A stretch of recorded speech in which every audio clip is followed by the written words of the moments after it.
You have now entered the Stormcast. Cruising speeds are set. The destination has been mapped. You are now on a journey with the greatest host, the Stormcast.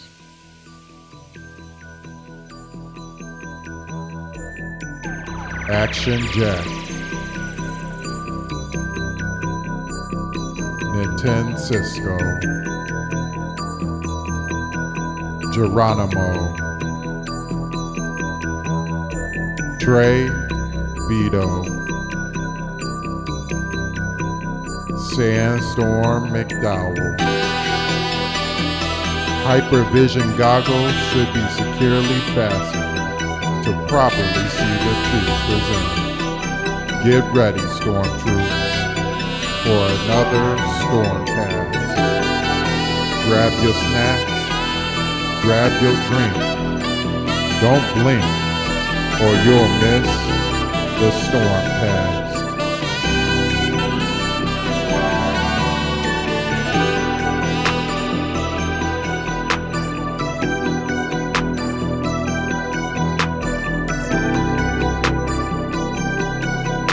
Here we go.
Turn this up!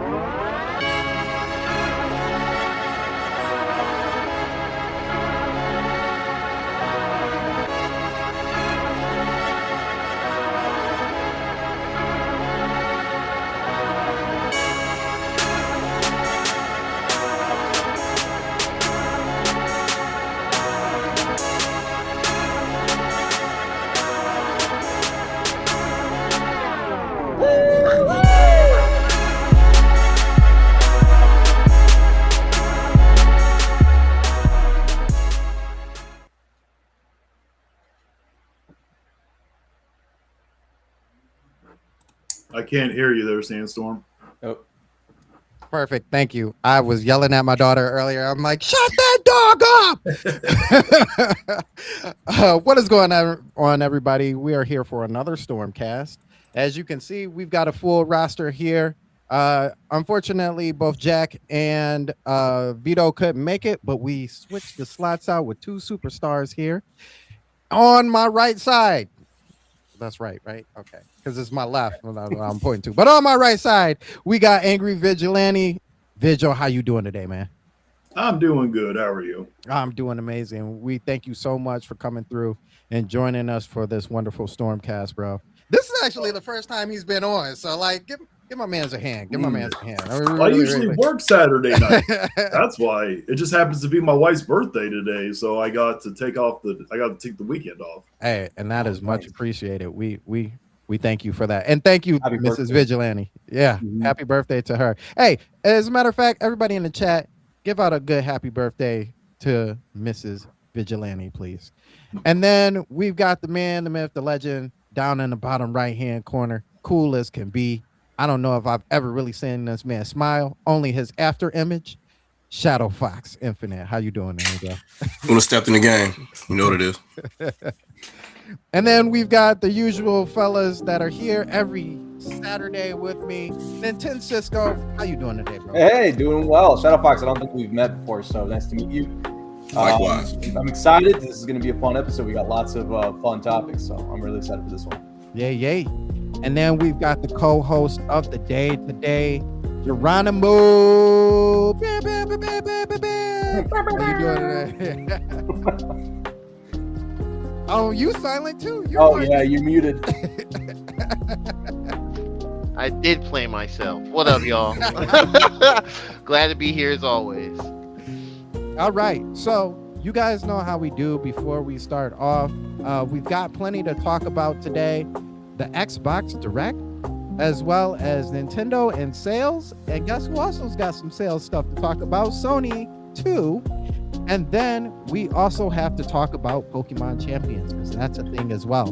But before we do, and before we jump into this icebreaker, y'all know how we do. We gotta pray in, man. We gotta pray in. So, Father God, thank you for this time. Thank you for this opportunity to be able to discuss the things that we love, the hobbies that you have given us. We appreciate all that you have given us. In Jesus' name we pray. Amen. No.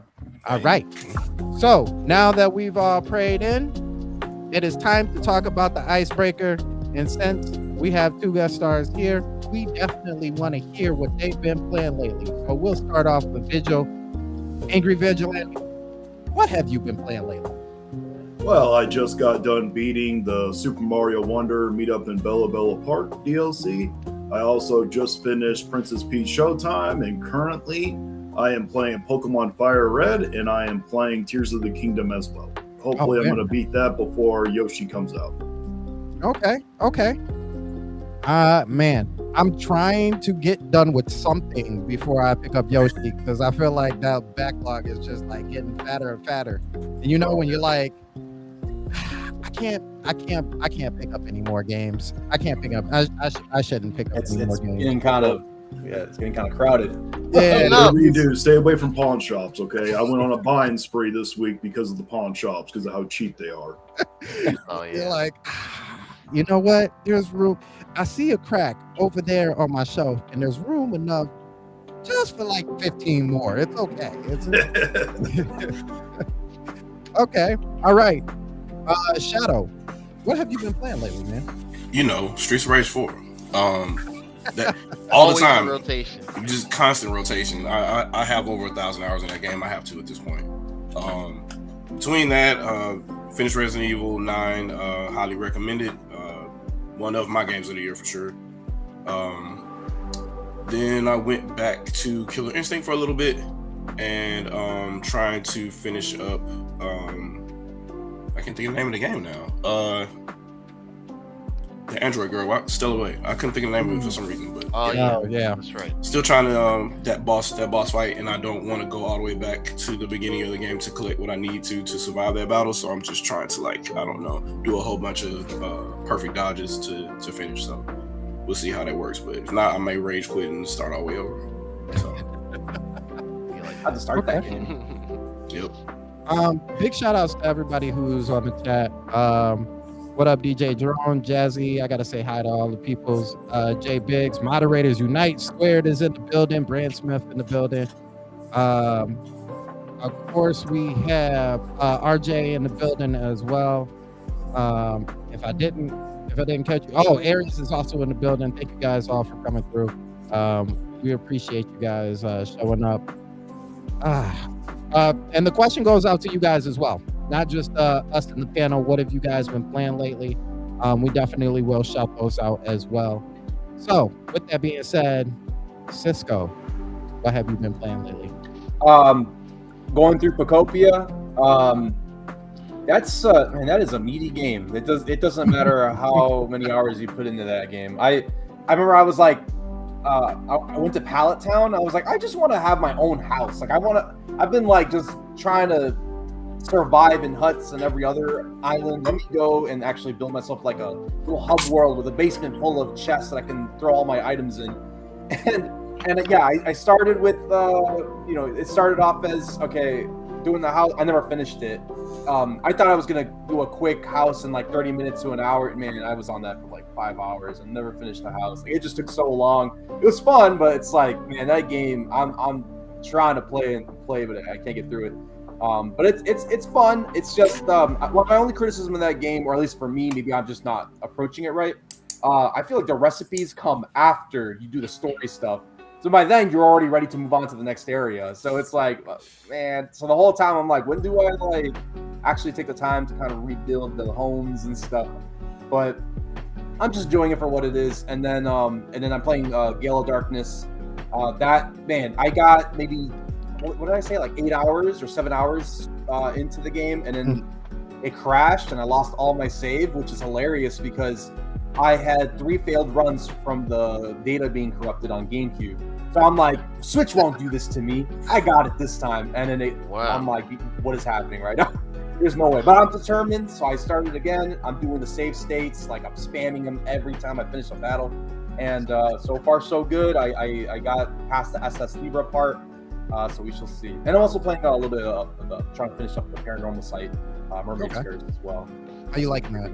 I'm liking it, but the whole brand, I got a little confused because like it stopped. The story just stopped. I'm like, what do I do now? Did I beat it? But I don't understand what just happened. And so basically I have to replay chapters, knowing what I know now, and then like change the dialogue or like change the different outcomes. So there's different endings and stuff. So it's pretty in depth, but like I'm used to visual novel games kind of having a linear storyline. To some extent, so I'm like, oh wait, I didn't know you can like replay chapters and then change the outcomes. So it was interesting, but yeah, I'm liking it a lot. For its $25 price, I think it's pretty worth it. Well, I got it sponsored though, so I didn't pay for it. But I think like comparing to like games like Emio the Smiling Man that was $60, I think this is way better. Like I wasn't crazy about Emio, but this one I think like for the buck, I think it holds up pretty well. That's fair. Okay. Aries said Virtual Fighter was calling my name. Virtual Fighter 5 cool. calling my name. Virtual Fighter. It came out. That's right. Yeah. Switch 2. Drone said just finished Res 9, amazing Mortal Kombat collection. Currently playing Fallout 4 on Switch 2. How is that, by the way? I don't really go off of Digital Foundry stuff. They were like, it's impressive, but I really need like a real person's review. Not Looks to be a fantastic version. I don't want to take it there. I'll just leave it at that. No, we can take it there, but it's a whole nother. Oh, well, Ditch Foundry, whatever. Yeah. Jazzy said still on Opia Monster Hunter Stories. Only will be on both Till Tamagotchi Life and Pragmata. Okay, that's good. I saw him play the demo. This one caught me off guard because I can't swear, and I was like, what is he talking about? He said he just finished Ace, that's the word, Ace Creed, switched to 135 hours. That's what's up. That's a lot of time. That's a good amount of time. He just started Final Fantasy VII Remake, deciding whether to start Final Fantasy VII Remake or Trials of the Sky before Pragmata. Everybody's ready for Pragmata. That's good. Mm-hmm. Oh, yeah. Oh man, I'm so excited. Yeah, that's good. Dark Sunrider said he just finished Shinobi Art of Vengeance back on Mario Wonder. I still gotta finish Mario Wonder too. I There's didn't some know other DLC games. was out. You said Shinobi's what? on the list. My boy Elvis. He says Warframe Switch 2 version dropped this week, so I've been playing that and Mega Man Star Force Legacy want that. Collection. Yeah, I want that I did. so bad. I finally saw the trailer for that, and I was like, oh yeah, Cisco's definitely picking this up. I want to. Yeah, as soon as I get the money for it, I'm grabbing it. 8Ball, shout outs to him. He says playing Paper Mario on Switch 2. He said he has only got 3 stars left. That's what's up. Started Dead Island 2 and playing Re4 Remake. Both games on shout outs to my man. Shout outs to owning the Xbox and showing that support. That's what's up. I feel like there's not too many people who would just openly say that, and that deserves some credit. That deserves Just me, I guess. That means they never jumped. They never did the 360 to PS4 jump. Yeah. Yeah. I did that. So. it is what it is. All right, Geronimo, what have you been playing lately, man? Man, I've really been heavy on Final Fantasy VII Remake. I'm on Chapter 16. I got smacked with the Lord Dump not too long ago, and I'm at a point where I think I'm gonna have to grind a little bit to upgrade some parts. Okay. But yeah, I'm getting close to the end. I'm getting really close to the end. So I'm trying to get it done before the end of the month. So I'm probably gonna be going hard on it later tonight and tomorrow for sure. Okay. That's pretty much been the main thing though. Not too much any other things I've been playing lately. Okay. So your boy has been playing games on Monday and Tuesday. Like I've been playing different games, like a plethora, and I realized that I'm really not moving the needle like on any game because I keep swapping out games. Like it's just putting in a little into every game, and it actually started to give me a little bit of stress because I'm like, man, I gotta move forward on one of these games. And then on top of that, I just got Crimson Desert, and so like that added on to all the games that I'm already playing, I'm like, I just need to sit down and focus on one game, even if it's not beating the game, just like really focused in and dialing in on one game. So I ended up picking well, I'll tell you all the games that I was playing. I went back into Legends and played that as well, ZA, and then I popped out that for Mario Wonder because I was curious. I didn't get the upgrade or anything, but I was just kind of curious as to just how it looked on the Switch 2, even without, with the boost and all that other stuff. So I played that a little bit, and I played Thumper. I think I told you guys this last week. Play more Thumper because now that I have the headphones with the surround sound, it just changes that game like so much, even though it's the same game. Like just because it's a sound-based game, oh my gosh, but everything bangs just a little bit harder. Pause. And then I played Tears of the Kingdom as well. Played what's the Hyrule Warriors Age of Imprisonment. Thank you. Imprisonment. That game is so good. Yeah, it's a fun game. But all of those games just all together was like, man. And then I picked back up Street Fighter 6 and just got Sagat's form. So I'm like, oh, I need to learn how to play as Sagat. And I'm like, you know what? I just need to focus on one game. So I ended up focusing on Crimson Desert. And that patch, the first patch actually came through really fast so quickly that I don't know what the problem was before that patch. It didn't really matter to me, I guess, at that point, but having a blast with that game, having a lot of fun with that game. I just went into this encampment and there was like 50 enemies, and they show you in this little bar. It's like you gotta this is the percentage of how many enemies you have to defeat in order to take over this encampment.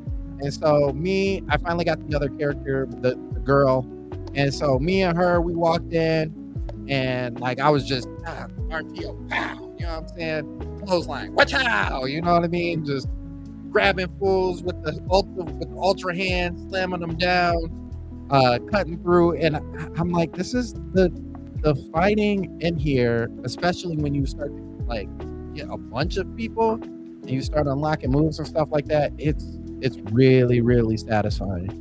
And then at the end of that encampment, so I've only fought 3 bosses so far, right? I've only fought 3 bosses so far. So I know there's this huge thing about bosses being like stupidly hard and harder than Elden Ring and all of that. I don't know because I've never played Elden Ring, so I can't say whether that is true or not true. But I know that the last boss that I faced, I died a good 10 times. And some of the moves that it was using when I first fought it, they had like almost like a cooldown. And then like sometimes, like after those other times that I died, it would just like use those moves in repetition. And I'm like, wait a minute, like, are you cheating? I feel like you're cheating. Like the game is cheating. The game is cheating. But you know, I come from a different era, the era that we all come from. Oh, the game beat you. Get good, son. Get good. So I figured, you know, the best way to probably handle this guy is to do that, you know, like pop up, back up, back up, back up, back up.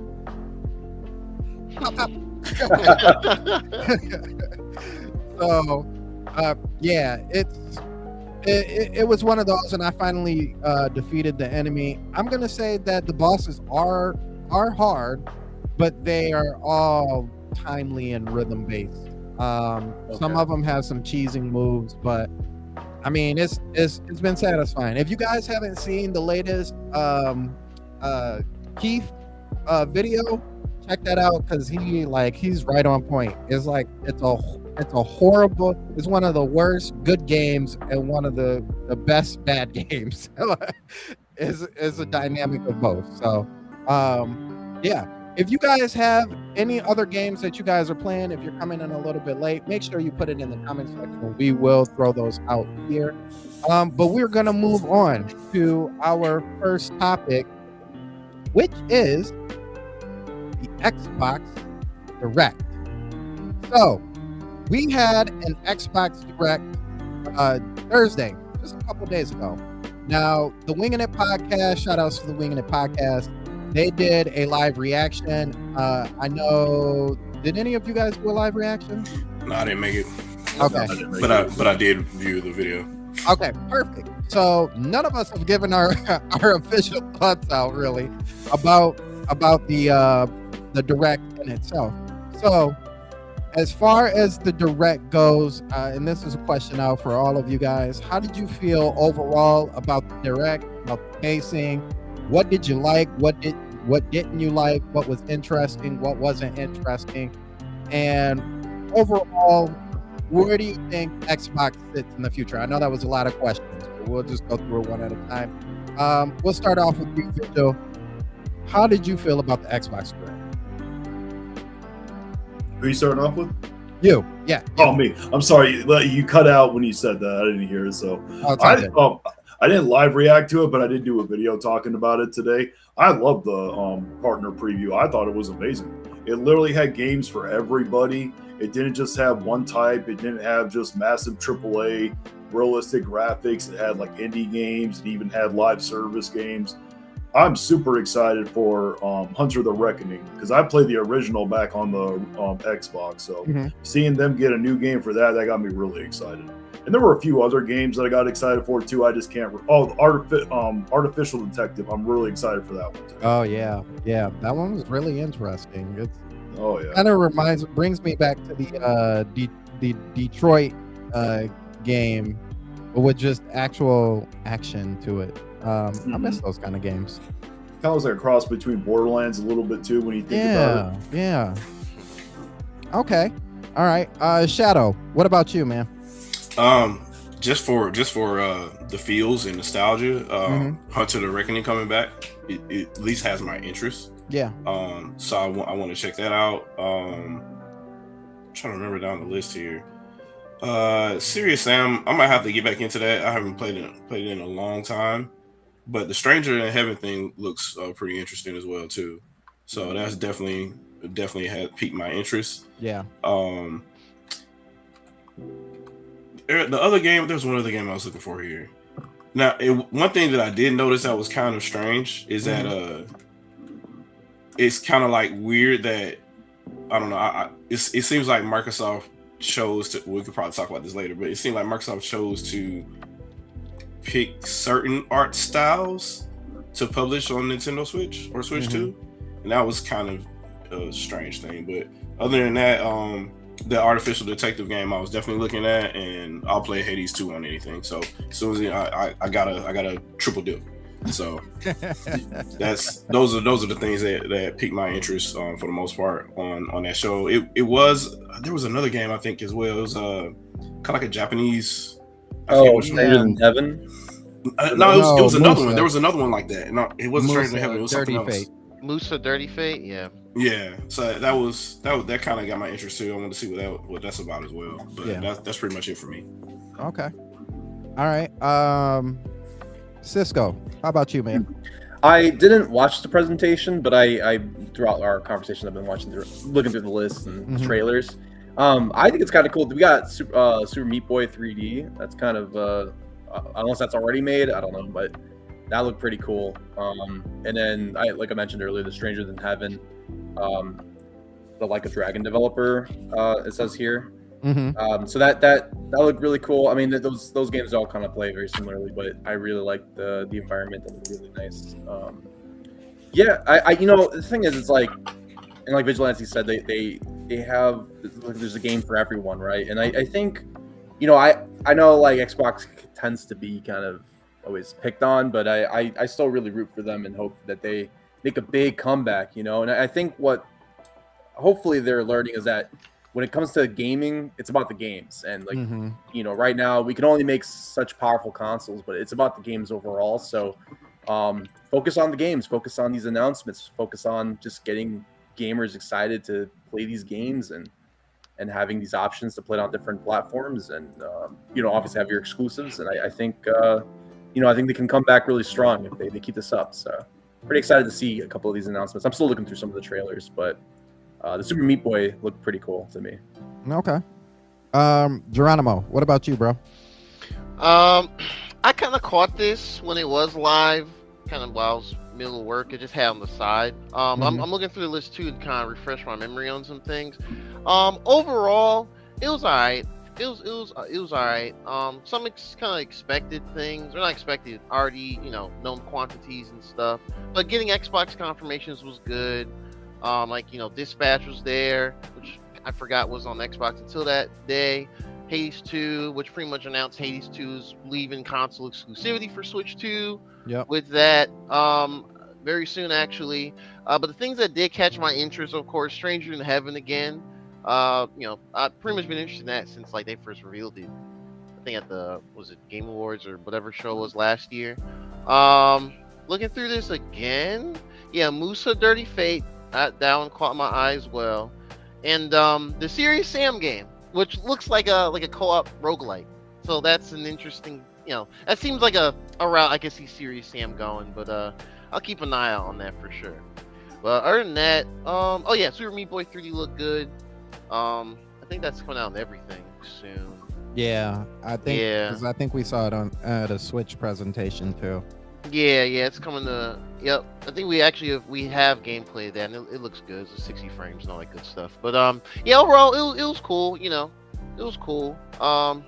Definitely eager to learn more about Stranger in Heaven, because they also confirmed that they're gonna do like an exclusive show for it, kind of like how PlayStation did for Borderlands 4 last year. So I'll definitely turn in for that too. But overall, it was alright. It was cool. Not too crazy for me, but okay. Can I just say this real quick? Yeah, go ahead. Isn't it?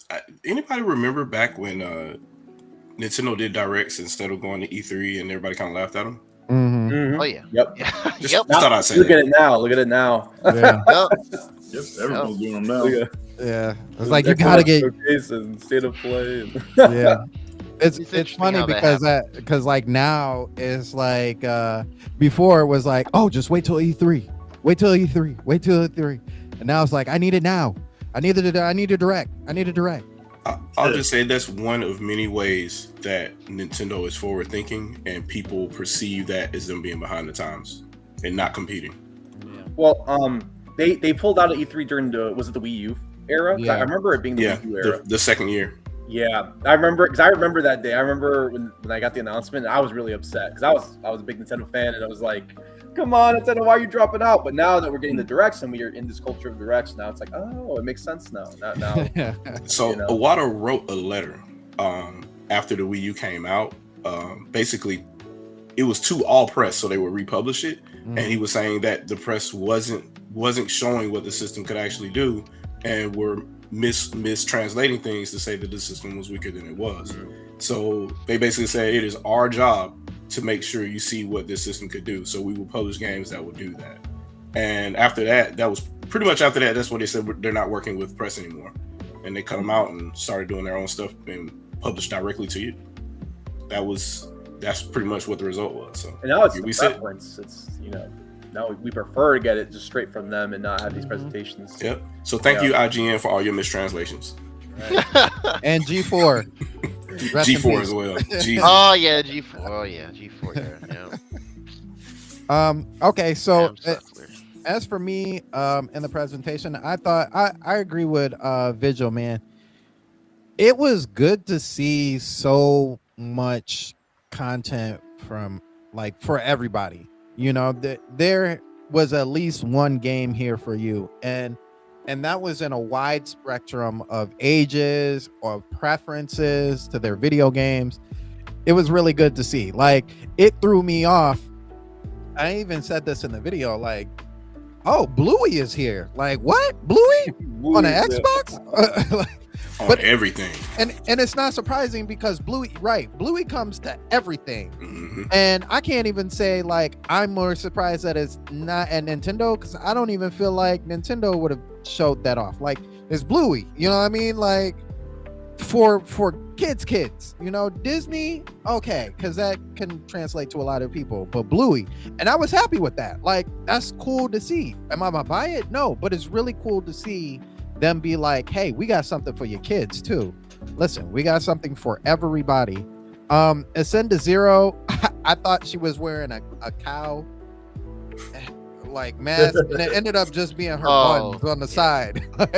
But I think that game looked really good. It's really, I think it's also really interesting that Hades 2, I thought that was always, but then I'm like, oh yeah, I guess Nintendo was the first one to really have that drop on their system. So yeah, happy with that. Is the first Hades. Yeah. Only PC and Switch for the first 6 months or so, and then So Supergiant Games, they just ran it back because it worked well the first time. Yeah, yep. I'm happy with that. I'm glad that the Xbox community gets to be able to join in on that game. The Expanse, I'm happy.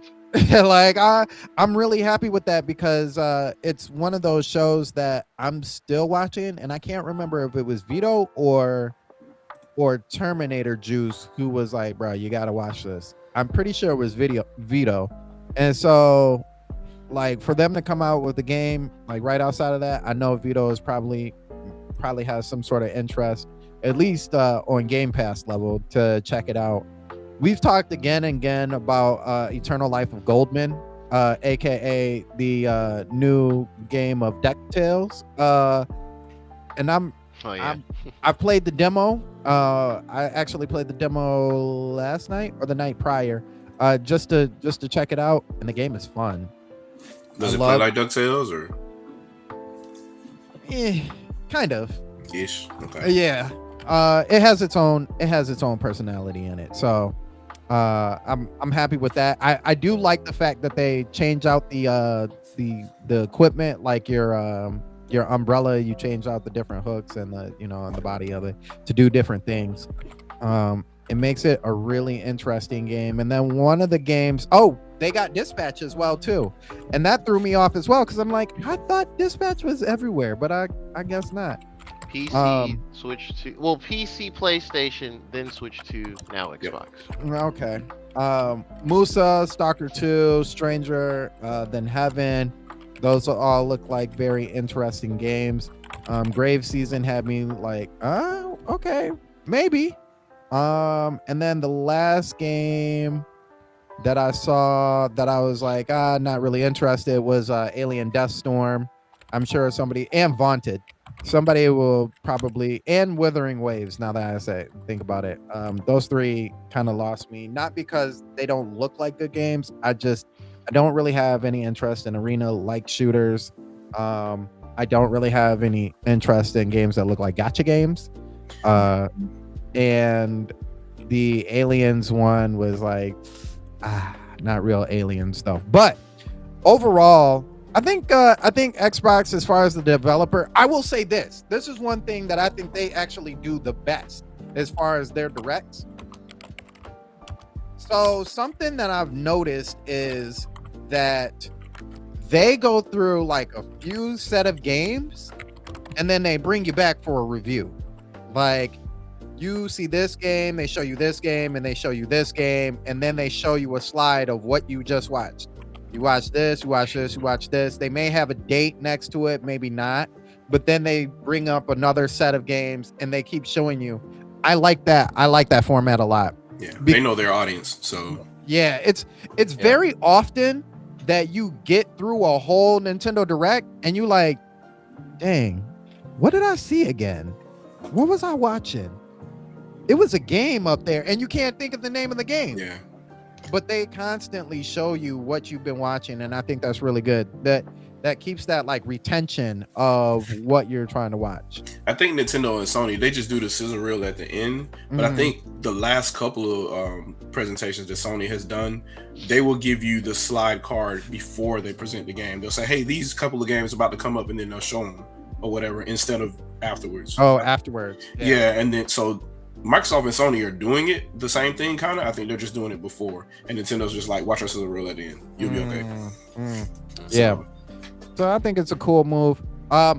Overall, on a scale of 1 to 10, Shadow, how do you feel like this direct did? No, I think it was pretty good because the thing that everybody was calling Xbox about is like, where are the games? Where are the games? Where are the games? And Microsoft was like, yeah, we bought all these studios. Here are all the games, and it looks good to me. Some people might clown some stuff like Wuthering Waves took too long to get there. Hades 2 took too long to get there. But there's stuff that's going to be exclusive to Xbox coming out too, because they have a couple of deals with well, I mean, they own Activision now, but you get what I mean. Like, There's some stuff that's either going to be on Game Pass day one, which means you're more likely to get it on Game Pass, or it'll be exclusive for a few months on Series XS. So I kind of understand their mantra, and they're trying to do some of that stuff with the third party stuff too. So that kind of works, I guess. You kind of have to do it at some point. You got to have some type of deal with not just your first party stuff, but also your third party stuff, especially if you're publishing on other platforms. So you do some little exclusives here, and some stuff goes everywhere, and it works out in the end somehow. Like, I guess we'll see what happens. You already know what my thoughts are about where that company's going because of their CEO, but that's a whole nother story from here. But yeah, that's why I don't talk about Xbox much on here. Yeah, it's gonna turn into non-gaming talk very quickly. Yeah, what they have is, I think, can be a good formula if they actually take it seriously. Okay. Yeah, it has it's potential. Xbox has to fight an uphill battle of a whole bunch of things external to gaming, and I don't want to have that conversation here. So, but we'll. I thought it was a good show. Okay. Let's see. Ari said Microsoft reaching beyond the ball and gun audience is welcome, and I hope they continue with its approach.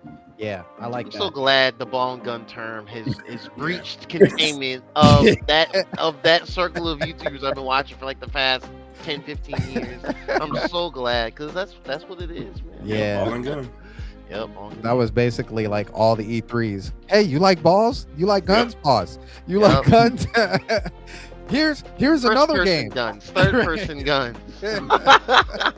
Like, how dare you play that kitty game over here? Come over here with me and let's play basketball/football and be completely how can I say this? Non-militant, running around with guns like morons. Like, Yeah. not military efficient at all. But whatever. Those games are fantasies. All right. Angry Vigil, Overall, how'd you feel about the Xbox Direct?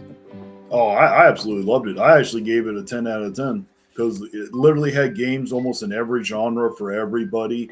There wasn't really any downsides, and it was about third parties type stuff or partner type stuff. So I absolutely loved it. Had some amazing games to look forward to, and I just didn't really have anything negative to say about the games themselves.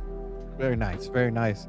J Biggs, he said, "I'll just stick to the gun." My man's from New York all day.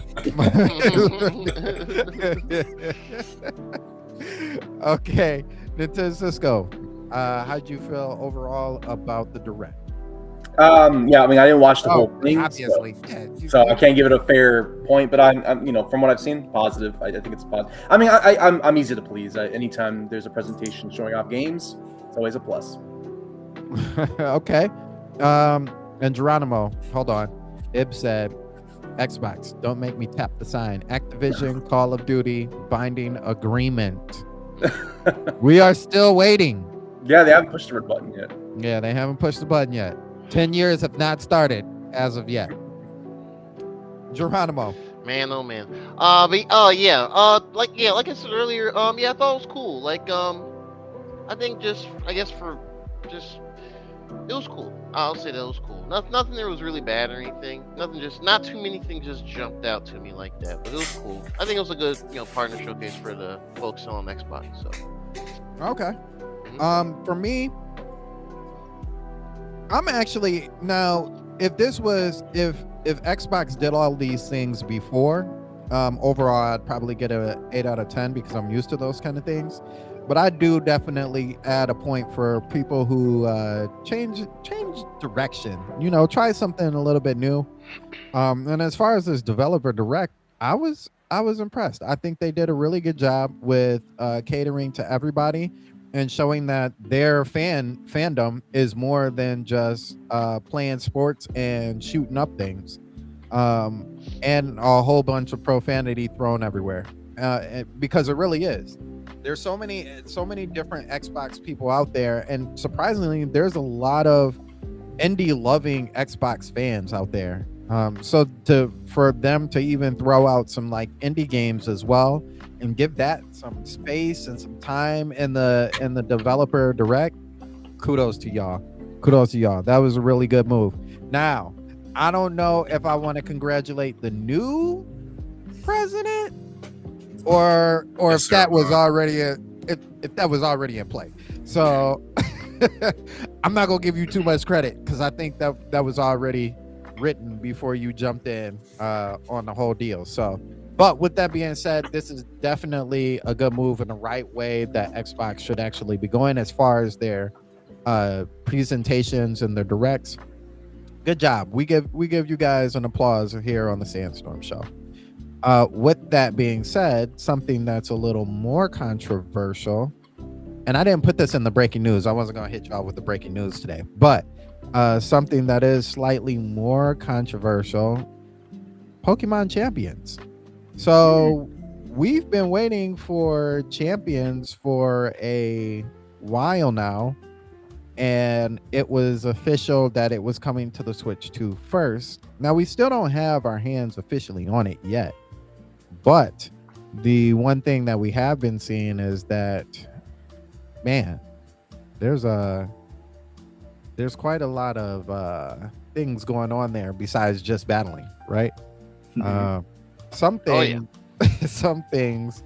not so friendly, if you will. So what we're going to do here is we're actually going to take a look. Normally I don't do this with Gaston, but we're actually going to take a look at Pokemon Champions, the trailer that we were given. And I don't want to be the main person on here. Let's move it down to this slide. Yeah, that looks better. That looks a whole lot better. So we're going to check out Pokemon Champions, the trailer that was given to us. And hold on, I gotta actually full screen this. Give me 2 seconds. And normally I do this fast and right. I'm just laughing with the Donkey Kong music playing. Oh yeah. This This Hold is on, that please. screen. This is that please understand. Wait for a moment. Music. We'll get back to you shortly. Ooh, okay. All right.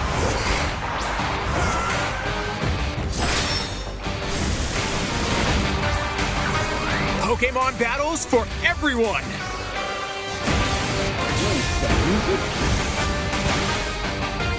Pokemon Champions. This game is all about battles.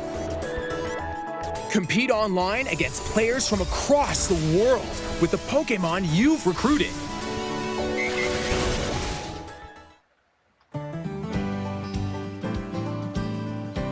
There are two ways to obtain battle-ready Pokemon. The first is by connecting to the Pokemon Home app. Transfer your Pokemon from games in the Pokemon RPG series and the Pokemon Go app to Pokemon Home. Then link the app to this game. The second way is via Recruit. Choose one Pokemon to recruit once per day from a random selection of Pokemon that appear in the game. Recruited Pokemon can only be used in Pokemon Champions for a certain amount of time.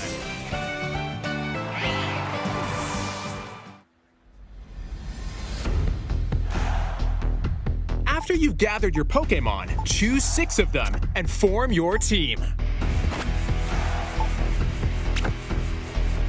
Before battle, you'll be able to see your opponent's team and vice versa, and choose the Pokemon you want to use for the impending match.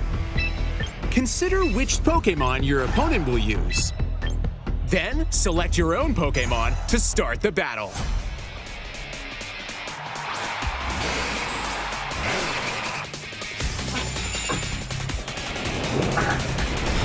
Players alternate turns with moves.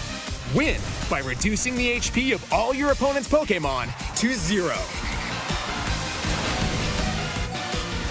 If you're in a bind, you can swap one Pokemon for another.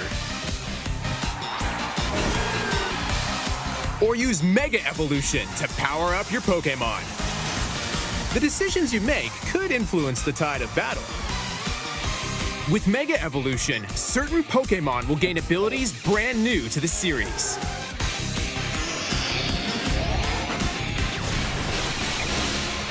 In the rain? There are also different battle formats. Making Use the game one be a Pokemon problem. at a time in Wow. single battles. Or have Pokemon fight 2-on-2 in double battles. I hate that one. I lose to that one all the time. There are 3 different online battle modes. In ranked battles, test your skills against evenly matched trainers. And aim for the highest rank. In casual battles, wins and losses aren't recorded, so you can enjoy matches however you like. And in private battles, create a room and battle against anyone with the room ID. There are also in-game online competitions in which you'll battle with preset rules that change every season. Engage in battles to earn victory points or VP. Here's how to use VP. You can swap the moves a Pokemon can learn, change its nature, modify its abilities, and more. Nice. The stat points of a This is great. Pokemon This is can amazing. also be adjusted. They For had to example, implement you Pokemon could increase Showdown. attack and speed to boost offense.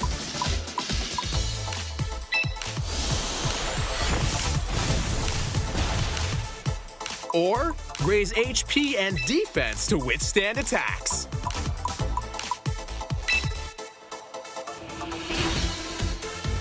Pokemon can be easily trained to your liking, so try out different ways to battle.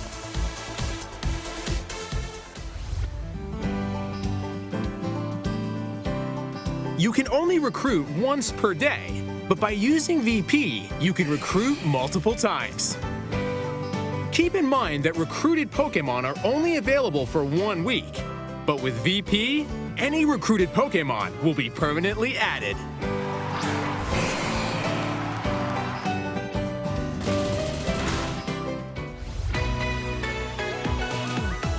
In the shop, spend VP to purchase held items, or Mega Stones for your Pokemon.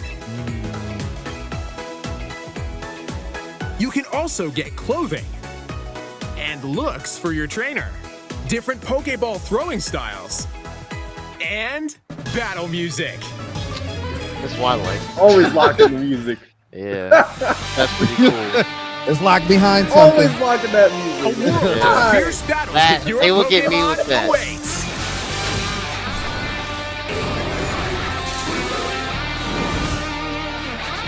Pokemon Champions. Didn't show off the battle passes. Available April 8th on the Nintendo Switch system. Free to play? I didn't pick that. Huh. All right. Well, that was fun. That was fun.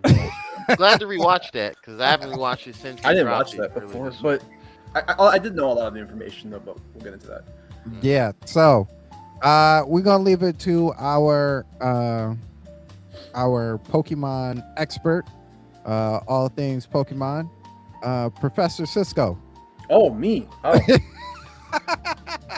Okay. Well, there's a lot to be said. So I am a VGC player. Not like a real VGC player. I'm on and off between seasons, but I do play a lot of Pokemon. It's my favorite thing, and I do go to tournaments. I do go to regionals. Haven't done that in a few years, but I have had acquaintances with some of the bigger like VGC players. There was a friend I knew.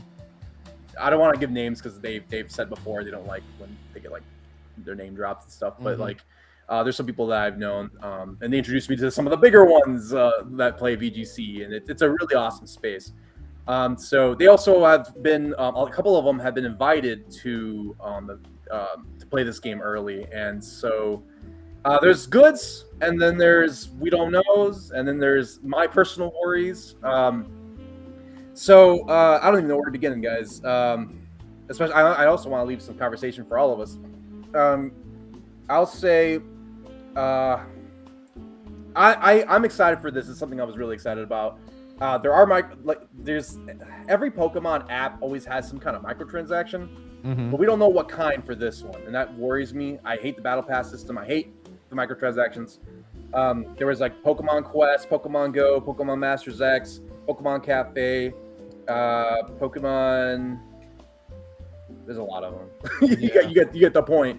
There's even that Pokemon puzzle game that was like free to start, but then you pay for it, and it was like super expensive for no reason. So they do a lot of these microtransactions. Now it depends on some games. It can affect like the game in the sense of like let's say Pokemon Masters X. You might want to pay for gems, right? Yeah. So you can unlock characters that might be really good in battle. Or Pokemon Go is the big one where you want to buy the passes so that you can get legendaries or mythicals that would make you better in combat or something.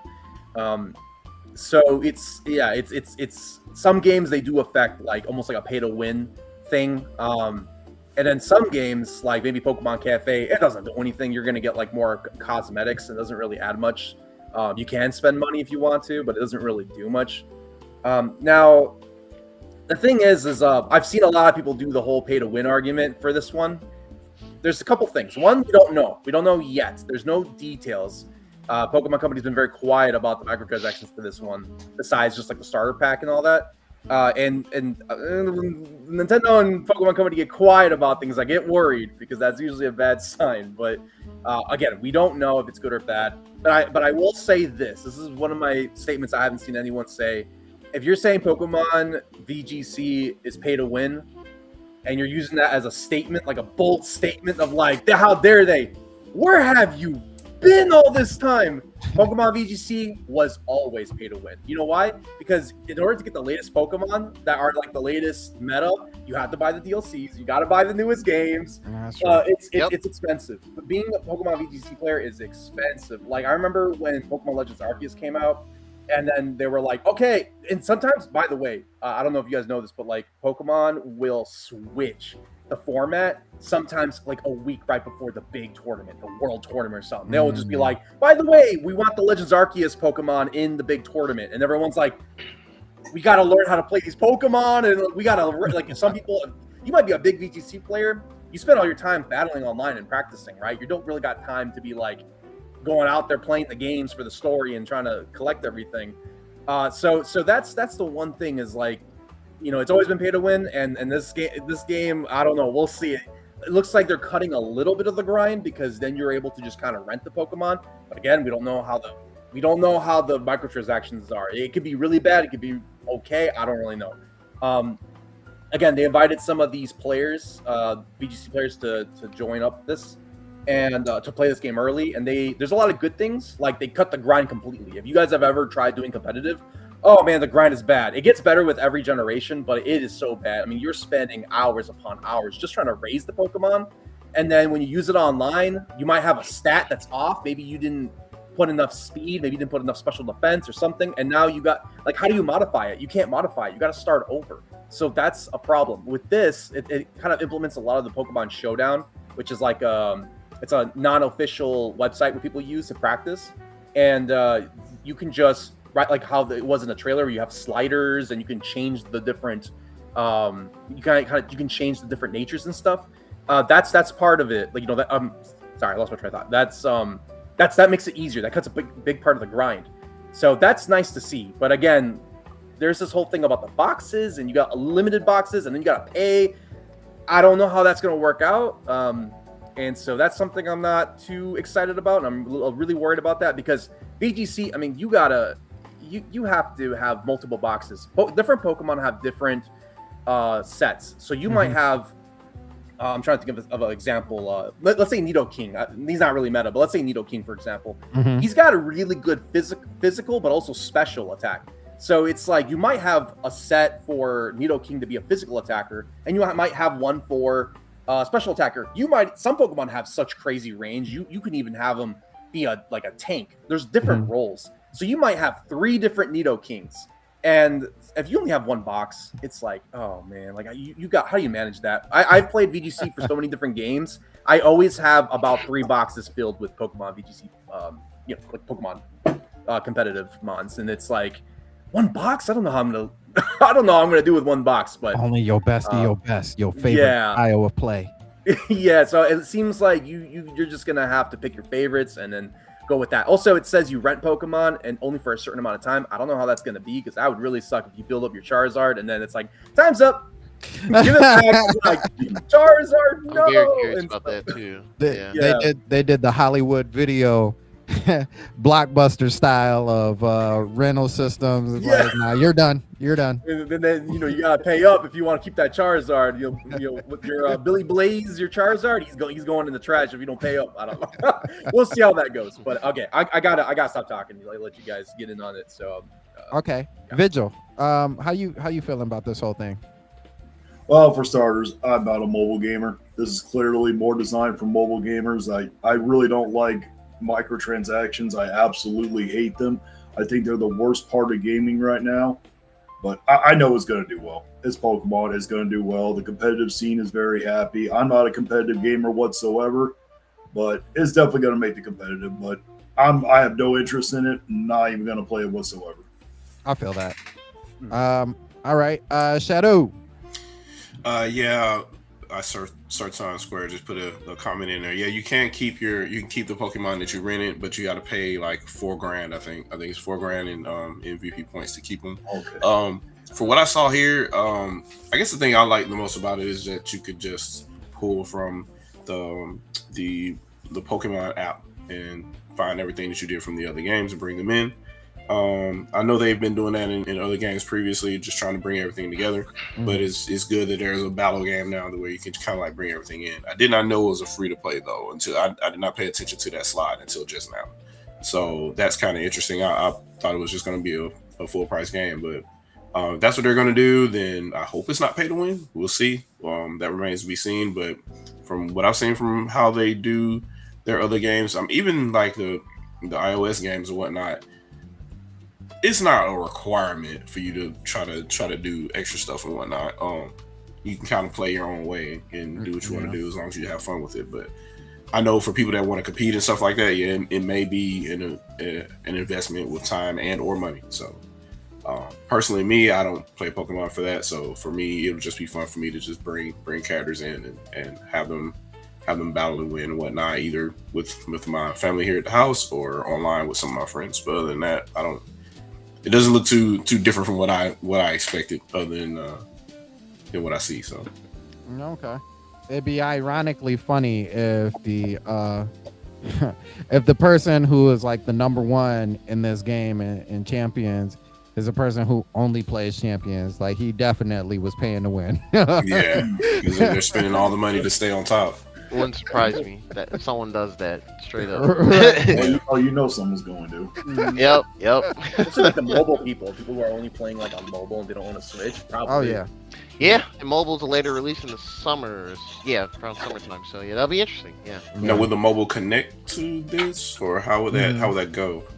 It's like almost basically like a unified system. So, like, whether you're mobile or you're on the Switch, you mobile versus Switch, mobile versus mobile, Switch versus Switch. So Okay. With the mobile, I'm assuming because there's the mobile app for Pokemon Home, and it connects, I believe, to your Pokemon account. So then you can do that with that. So that's how you get your Pokemon Go to link to your home.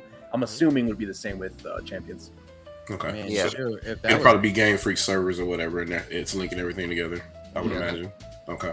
If that was the case, I don't even know if you would go with rentals unless rentals were already broken. I mean, I would just go out with the Pokemon Go app and be like, bring your stuff in. bring it in. Yeah. I honestly think rentals are just for strictly for the Switch and Switch 2 launch. Is going to be for folks that for whatever reason just did not play any of the Pokemon games for the past 8 years or something, or so, or how far back these games go as far as what's compatible.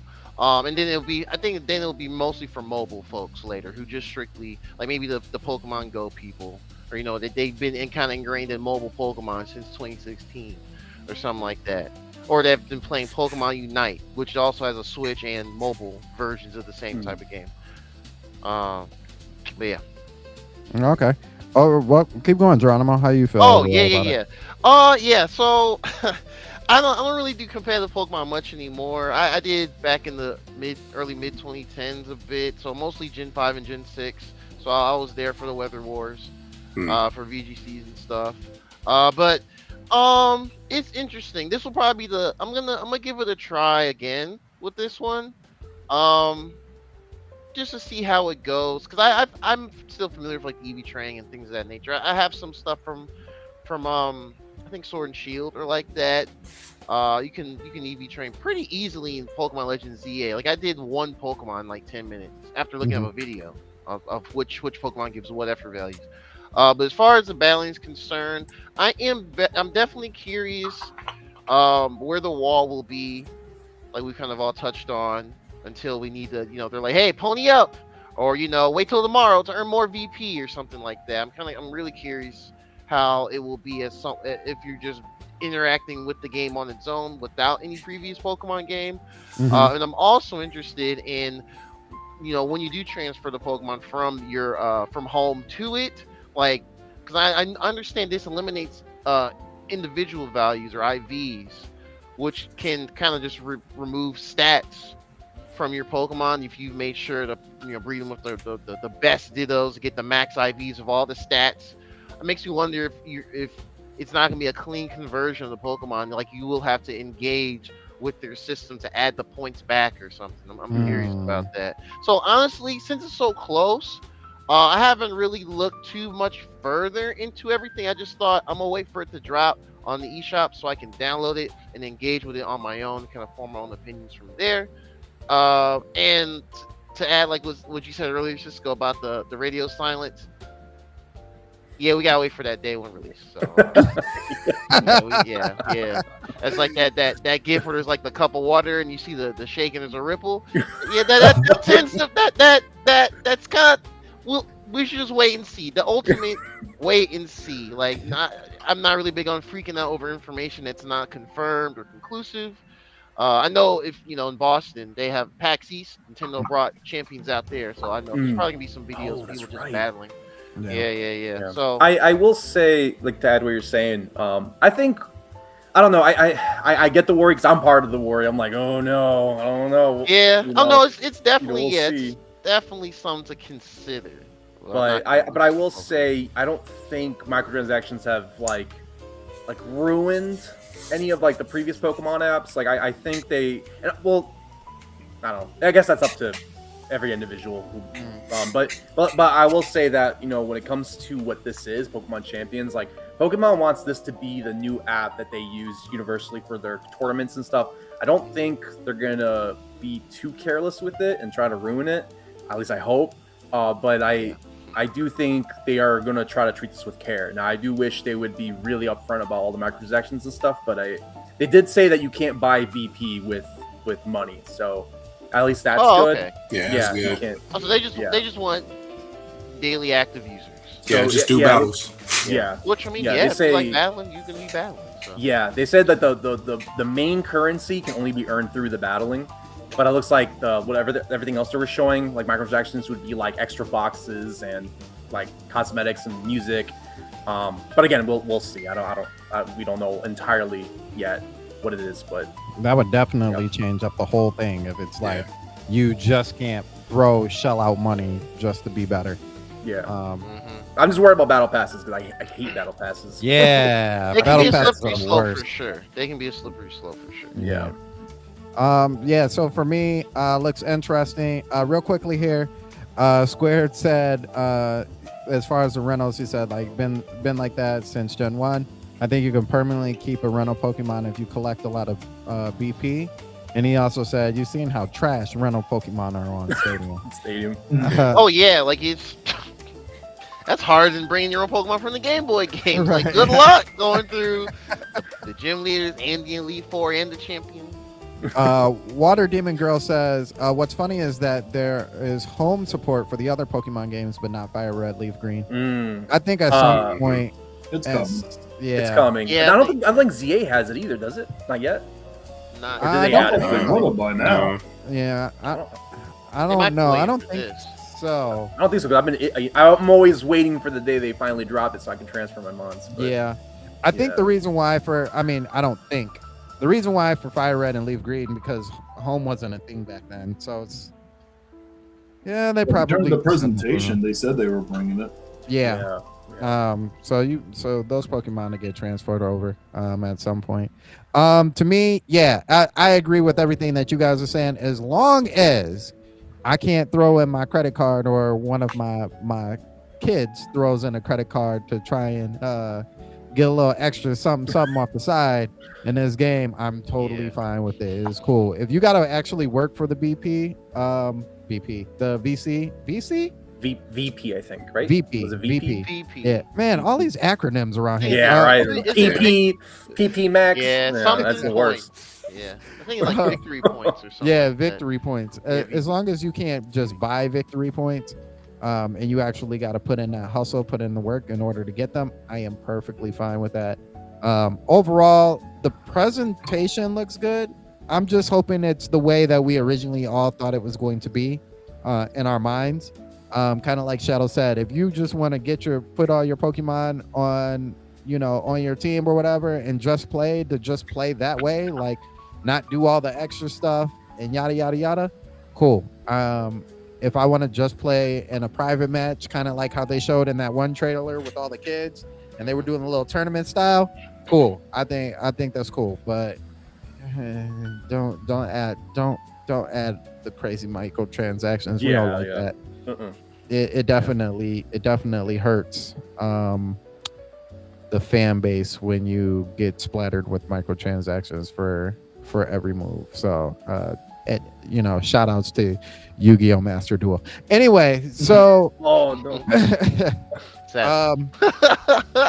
So this kind of leads us into our next topic, which is a very controversial one as well, very interesting one, and that is Nintendo sales. So according to was it Bloomberg? Was Bloomberg the one who said it? Yeah, it was Bloomberg. Bloomberg, but it's a specific journalist from Bloomberg that is the issue. I'll say it. It's Mochizuki. I'll say it. I can't pronounce the name. I knew who it was. I just couldn't pronounce it. As a matter of fact, Geronimo, lead us off on this one. Another classic Mochizuki hit piece from Bloomberg. Yeah, he works for Bloomberg for the gaming side. He put out an article this week, I believe it was mentioning Nintendo's looking to cut production by 30%. Mm-hmm. Nintendo Switch 2 productions are 30% due to, I think his framing was like weaker sales. Overall, weaker US sales to be specific. I think it did get some it honestly, it got a lot of pushback by other people that follow sales. Like, what's the dude's name? Matt Piscatella from Circana, from formerly the NPD group. He basically was just like, yeah, that's not exactly accurate. This is still it's still at the same timeline of when the Switch 1 came out in 2017. This first 9 months or so, it's still outpacing it. It's still breaking a lot of records, and despite how the economy is currently, it's still like one of the higher selling consoles in US history right now as of its current amount of time out. So it was definitely interesting. The article came out like this and then just kind of got pushed back immediately. Let me see if I can get the full thing for the payroll. But overall, yeah, a lot of places, I'm sure us as well, posted videos kind of talking about it. And yeah, it just a lot of times when a Bloomberg article comes out and it's about Nintendo and it's written by Mochizuki himself, the person there, it's kind of done in more of a kind of a negative light, and not necessarily like that's a bad thing. It's fine to be critical, but it tends to be a bit incorrect or based off dated information. So that's why I got a lot of scrutiny as well. Just pretty much a lot of places being like, it's not exactly true, bro. But yeah, that's the gist of it for the most part that I can recall. Okay. Yeah. Vigil, you wanna attack this one first? Yeah, I ended up making a video on it, and usually, because this is all rumor based, that's all it is. There's no facts that the guy went off of whatsoever. Mm-hmm. And I usually don't even do videos on rumors, but there was so much misinformation going on about that, so I had to do it because I got tired of hearing about it. But yeah, there was no facts to go off of, and he just sat here and came out with it. And the thing is, I don't know the exact numbers, but I do remember that someone at Nintendo said that the sales didn't meet their expectations just by a little bit, then over exceeded their expectations in Japan. And I don't know what the numbers are, but let's say that it's 7 million. They expected to sell 7 million and it only sold 6.5 million. I mean, it makes sense to cut it by whatever percent they feel like they need to cut it by and relocate those units to the area where they're selling even more. It makes sense, and that's just normal business, I would think. But yeah, it was just completely ridiculous that he just came out, didn't have any facts to back up what he was saying.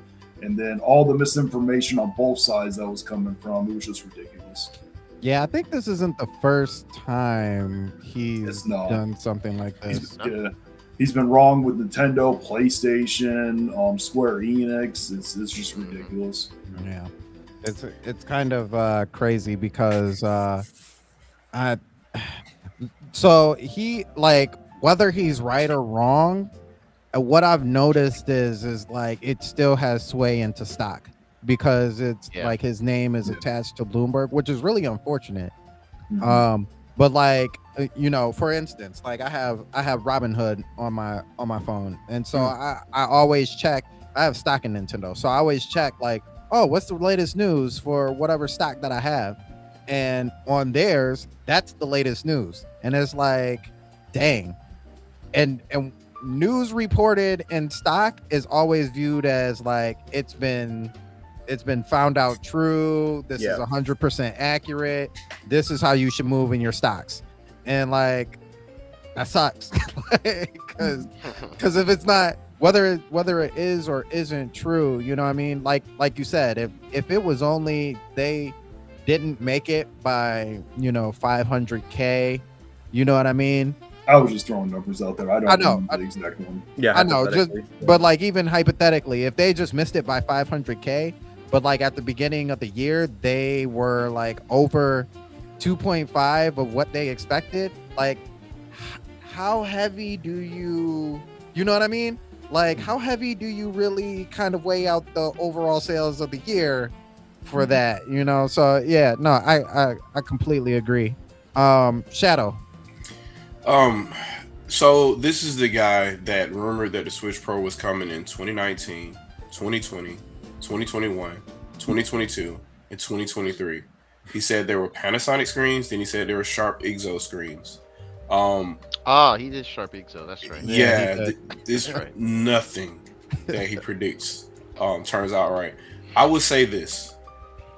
If you're able to research anything like this kind of extends beyond gaming, but know that the stock market is just a gambling session for everybody. Mm-hmm. If somebody puts out information that will make somebody's stock tank, see if they sold it.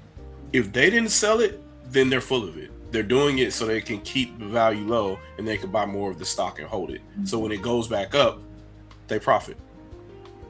So pay attention to that stuff too. If you don't see Bloomberg execs everywhere going to sell Nintendo stock, but everybody else is because of the news, peep game. That much I will say.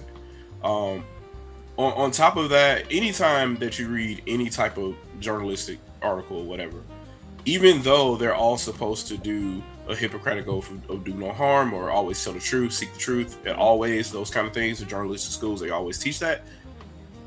They don't do that anymore. I guess because money talks. Capitalistic society, this is what we do.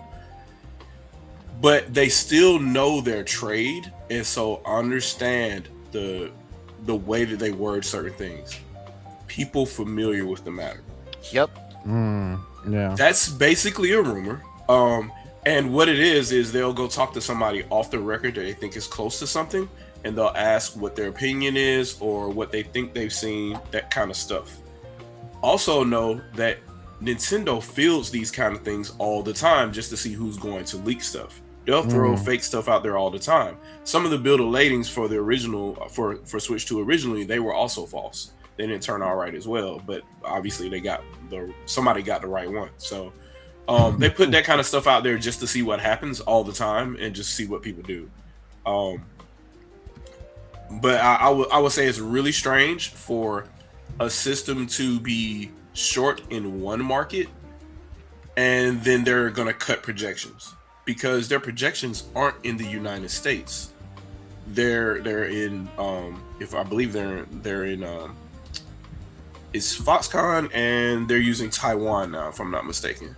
So if they're using this one place to place all of their orders for everywhere around the world, and then they have to localize them all, make different boxes, all the other kind of stuff or whatever, right? For every region, the US doesn't really put a damper on production in that way because they're global. Maybe if sales were down in every region, that would cause a cut in orders or something to that effect. But they overshot for the US because they expected more demand in the US. And they wanted to make sure that they were able to, embed a higher cost, so when tariffs and stuff like that happen, it doesn't affect them. So they'll hold a temporary loss for whatever this is, and they're getting their money back by one game being sold. So, and I'm pretty sure they're not selling at a 1-to-1 ratio on Switch 2 right now. I'm pretty sure the average person has bought 2 or more games. Yeah. But it's just really weird for that to even be a thing. You're gonna say the U.S. market only, everywhere else is sold well, and they're gonna cut orders. Doesn't make any sense. Especially when you've been mass producing these since 2022, 2023. They've been sitting on shelves since 2024. Yeah, it doesn't make sense. They're still going to sell the stuff that they already have, and if they're going to order more, if they're going to cut production, that can mean one or two things. Either the system really hasn't sold well, and it has broken all sales records that we know of for any launch platform, period, over the first 9 months, or they're planning on replacing it. So it's really only those one or two things, really. So either there's another model they're planning on introducing that may cut the market in half, like a Switch Lite type thing, or they're trying to improve the current one and add like a OLED screen or something like that. Or, this guy's, I can't say what I want to say here, but it's not full of it. Not something true. So that's my take on this. Okay. Cisco, how you feeling? You guys are definitely much more knowledgeable on this topic than I am. So it flipped after the Pokemon. But I will say, I think I'm going kind of almost on a separate topic, but just kind of branching off all this. The 2025 year with the Nintendo Switch 2 definitely wasn't making the waves that we thought it would, right? Like, I feel like the views for the majority on the Switch 2 is pretty negative.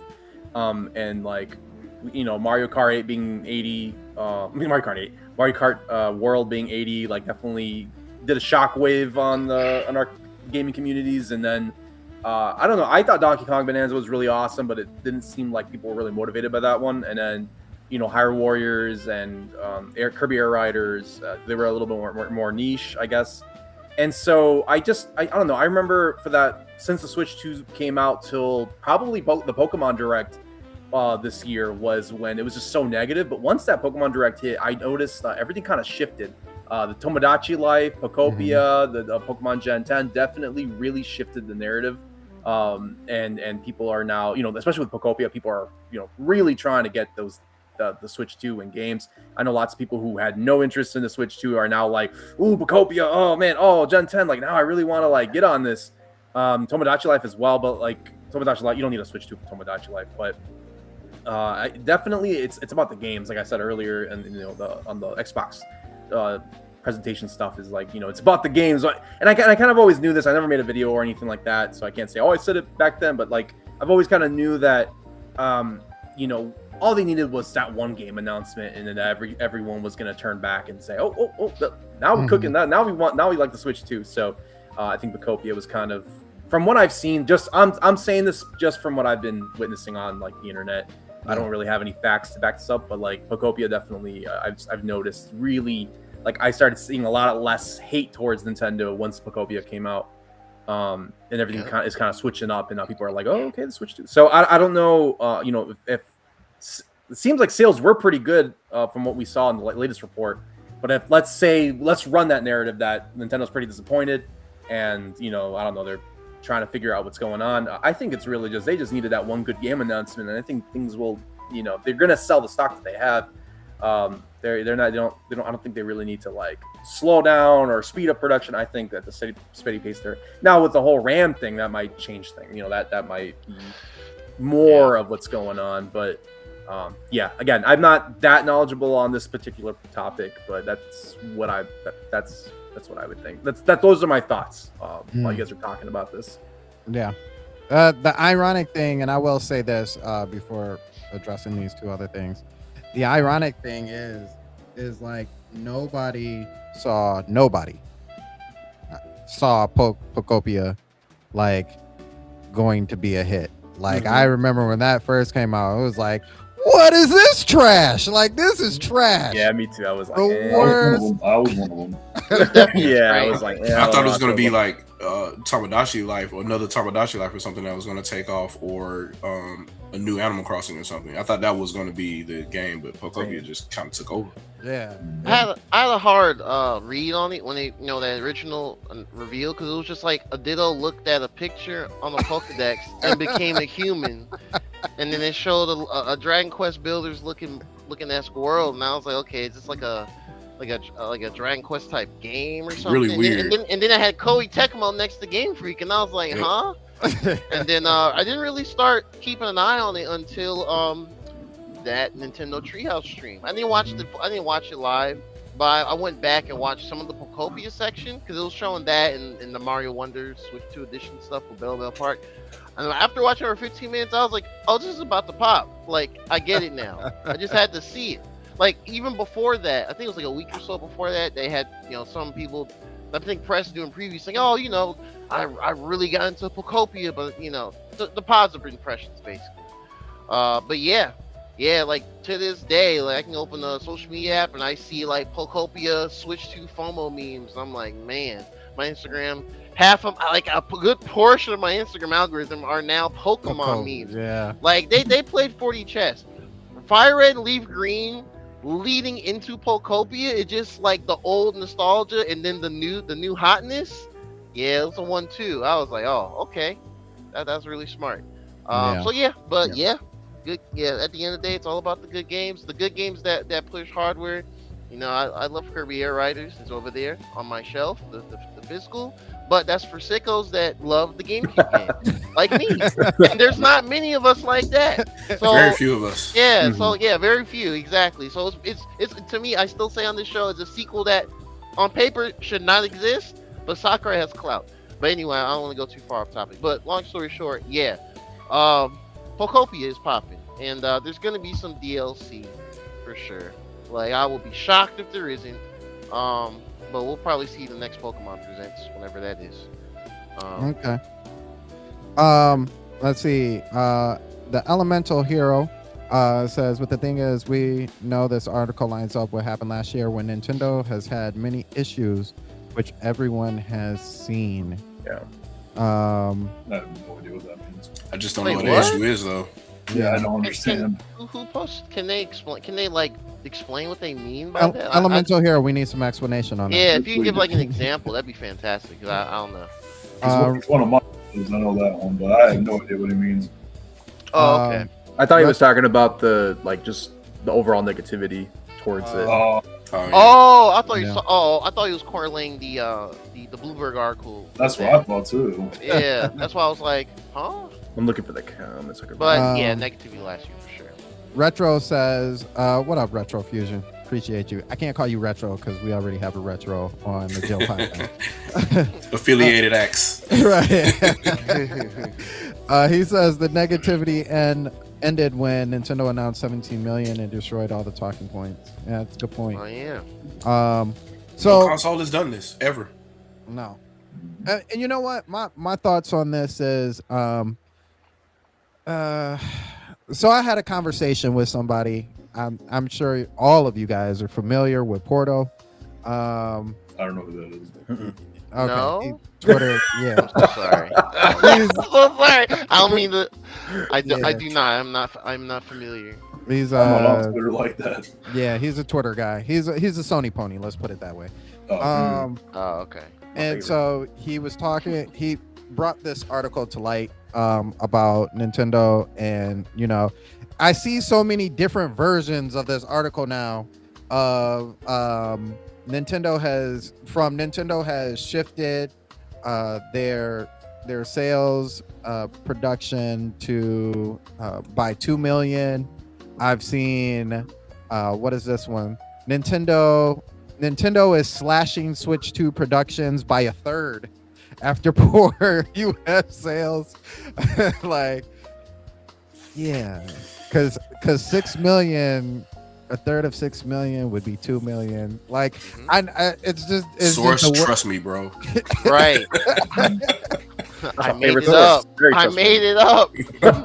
When the first line of your article is Nintendo is dramatically lowering its production plans for the Switch 2 after weak US sales. That's crazy. So one thing too, because Porto Rock, Jazzy, Porto Rock. Oh, Porto Rock. Yeah, I think I've seen that name before. Yeah, like I think he still has an active YouTube channel now, but he's been a legacy like back in the N-Dub days. Like, he's been a Sony pony. Oh, I'm gonna search him real quick. I might recognize. Oh, I know who you're talking about. Yeah, we're talking about Google Plus days. That's the dude. Wait. I think he had the Thanos picture. That's right. You said what, Vigil?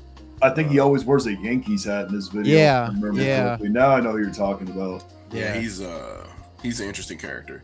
There's one thing I wanted to say about that though, but I think I so there's always a little bit of truth in this. So Nintendo actually did state in their last financial report that they overestimated what the sales would be like in the US, and they were slightly disappointed by what they didn't make. But they're looking forward to the rest of the year and yada yada yada, marketing speak or whatever, right? I think that's what the true source is here.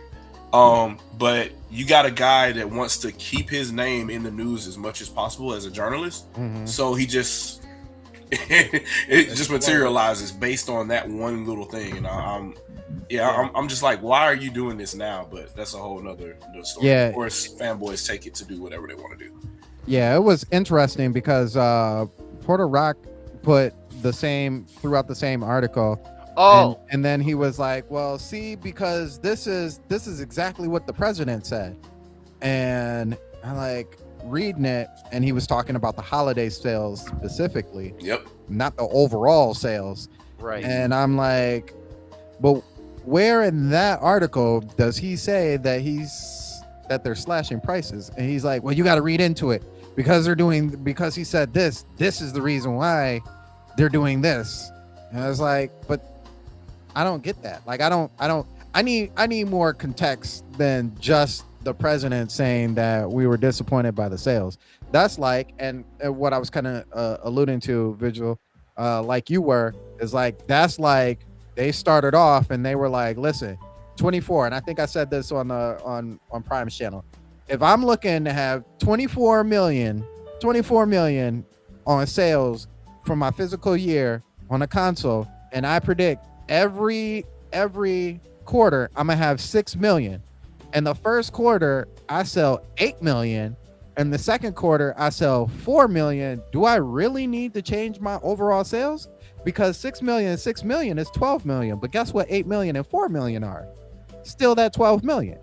Now if I go into the third quarter and I'm looking at another 4 million or 2 million, okay, maybe then I need to do some adjustments. But if I'm back at 6 million again, then why would I need to make an adjustment? And nobody knows that except for Nintendo.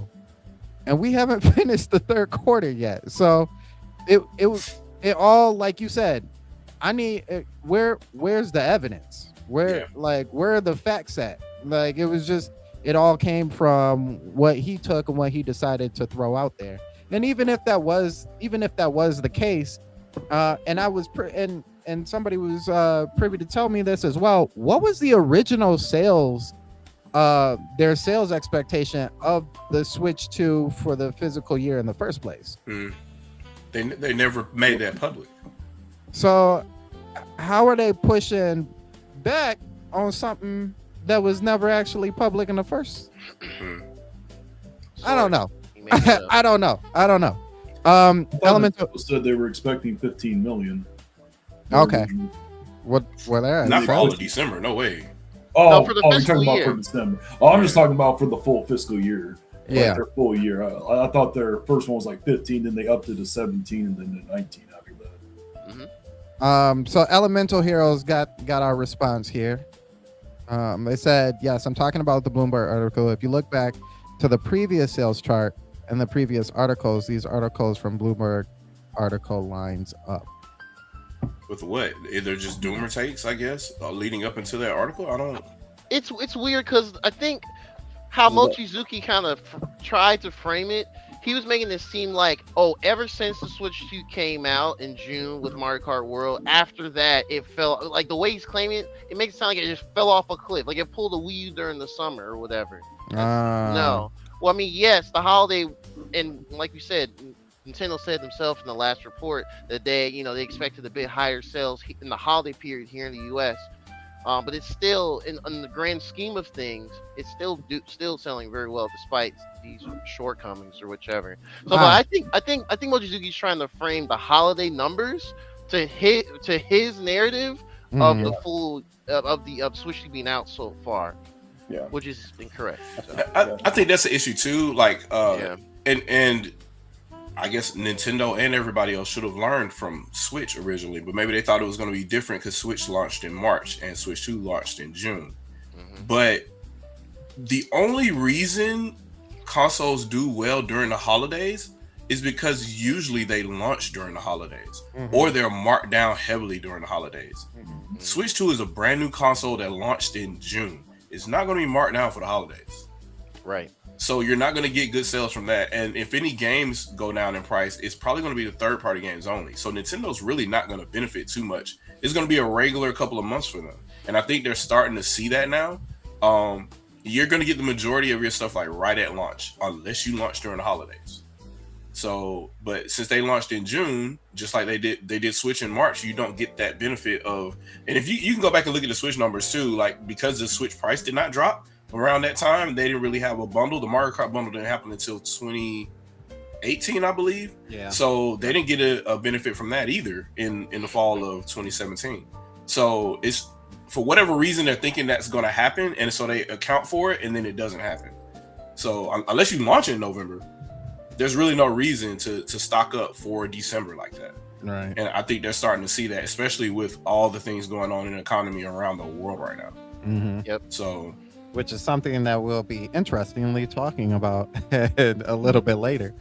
And he also said, but it depends on the shipped and sold through on Switch 2. Even people have mentioned the shipped versus the sell through. It's like 2 million units, I think. There's a difference. Yeah. And shipped and sold through. I think it was Prime. Shout outs to Nintendo Prime.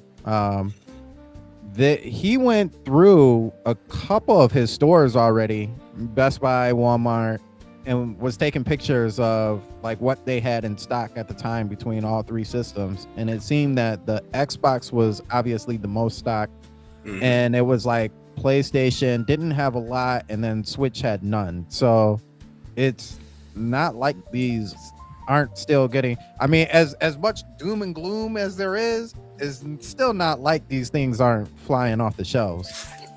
I'm gonna say don't listen to what people say on the internet, because they don't have money. The people that have money, they're buying the stuff. So people talk trash about Switch 2, right? And you can't really find them in stores. Like they're sold out regularly in the local stores that I visit here from time to time, like Best Buy, Target. They're usually gone. What's there that day is gone by the end of the day or the end of that week. But I'll say something else that probably holds true too that people are not paying attention to. People are buying Series S. Oh yeah. Yeah. You're not really finding them. You'll see a Series X sitting in the corner over there. You're gonna have a hard time finding some of those Series S unless one store bought a whole bunch of them and they sitting there. But if they get like a regular influx, like maybe like 10 a week or something like that, they're gone. People are buying because they're the cheapest one. Yep. Yep. Lowest barrier of entry into the Xbox ecosystem. That's cool. With that being said, so we're talking all this negativity about Nintendo, but one thing that was a little more positive is that we got an official announcement, and it's official because Nintendo announced it themselves now, is that digital games will be cheaper than physical games.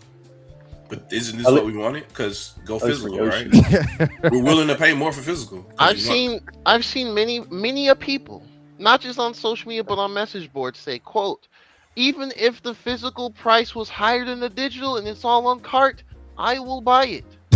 I've seen those comments. Yeah. This is your time. I mean, I'm a physical person too. I get digital as well, but I've done my coverage on this on the GameKey cards and physicals too.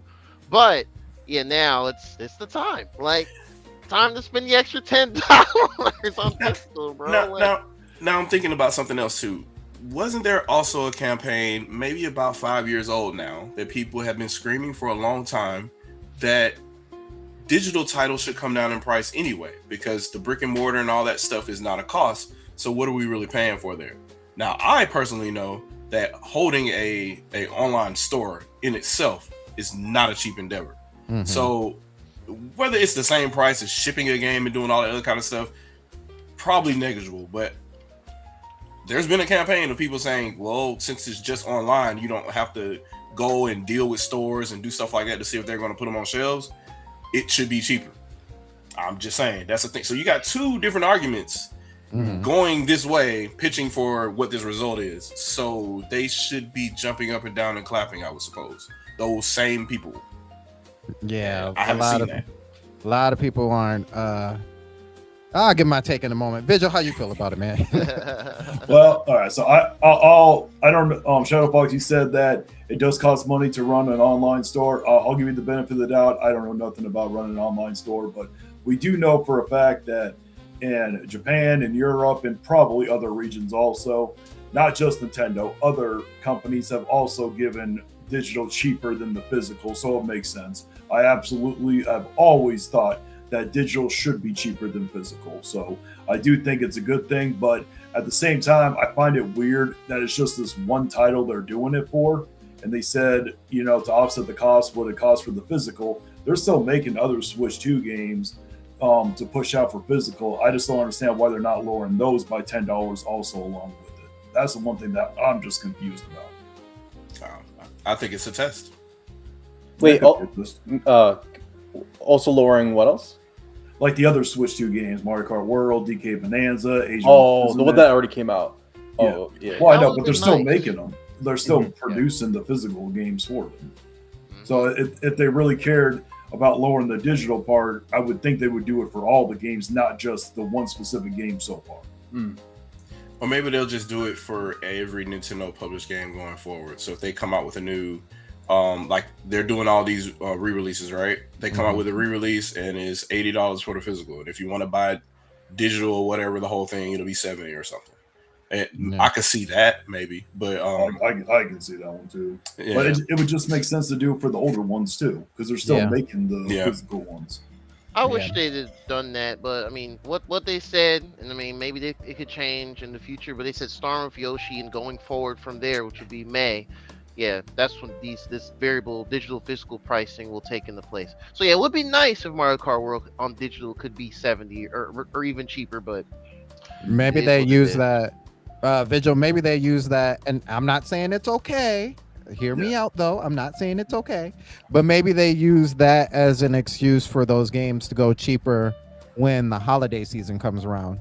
Like they bring it back to your attention, like, oh, you can pick up Mario Kart now digital for $60 instead of $70. You know, even though it should have already been a thing, like you said, or you know, Donkey Kong Bonanza, you get $10 off, but it should have already been a thing. Can I say one thing? Because like with the last one I said about the whole misinformation, again with this topic, there was so much misinformation going on. Yeah, people saying, "Oh, it's going to kill off physical media." It's like it's $10. $10 is not going to kill off physical media because physical media actually has true value to it.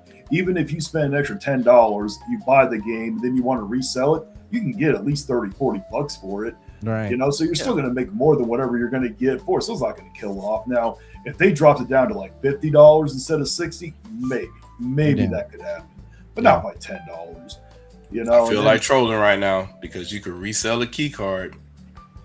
But you sure can. Yeah, but technically the key card isn't true digital, so I'm talking about if you buy it's like a middle ground. It's like both. You own the physical license on the digital game. At this moment, we can't resell a digital off of the eShop. You know, or off of any of them.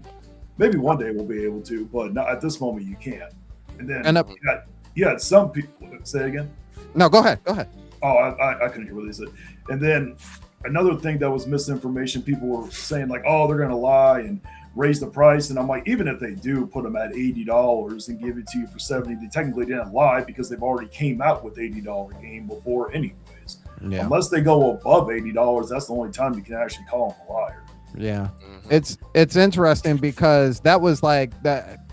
What I heard on the Nintendo brought up podcast, a good point. I'm gonna write that down. Is that that they were saying that some people were saying like, oh, they're just going to move it to the $80 price point. Third party. This is a reason for third parties to move it up and increase the prices.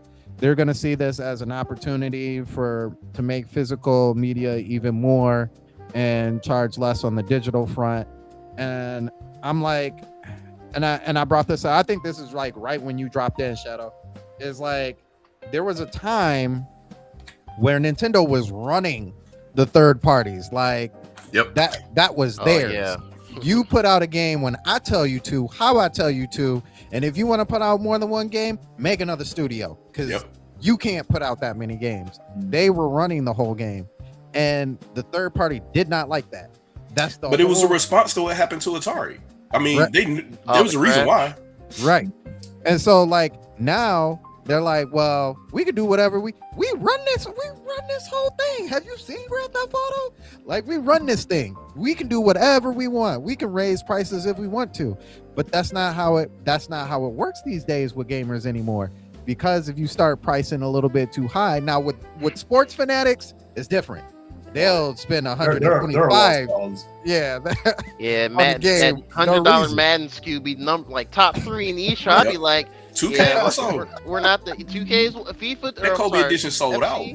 Yeah, the WWE. Well, I don't know about WWE, but yeah. I see WWE's up there too. They got they got those too. Oh, so sports fans and Xenoblade fans got it. I love Xenoblade. That's my favorite Nintendo IP right there. Yeah, it's my faves now too. Yeah, but they can't. You just can't throw out a number at people anymore and be like, buy this, because people are gonna be like, and how much is it on the digital front? Nah, I think I'll get something else. Like I have no interest in that. And people, it shows. The numbers show. Like people are starting to get more comfortable with that digital sale anyway. Now, is this also a chance for third parties to really try and push people into the digital front? Yes, but when you and this is from listening to some of your work, Vigil. When you condition people to do stuff, it works a whole lot easier than when you try and force them to do something.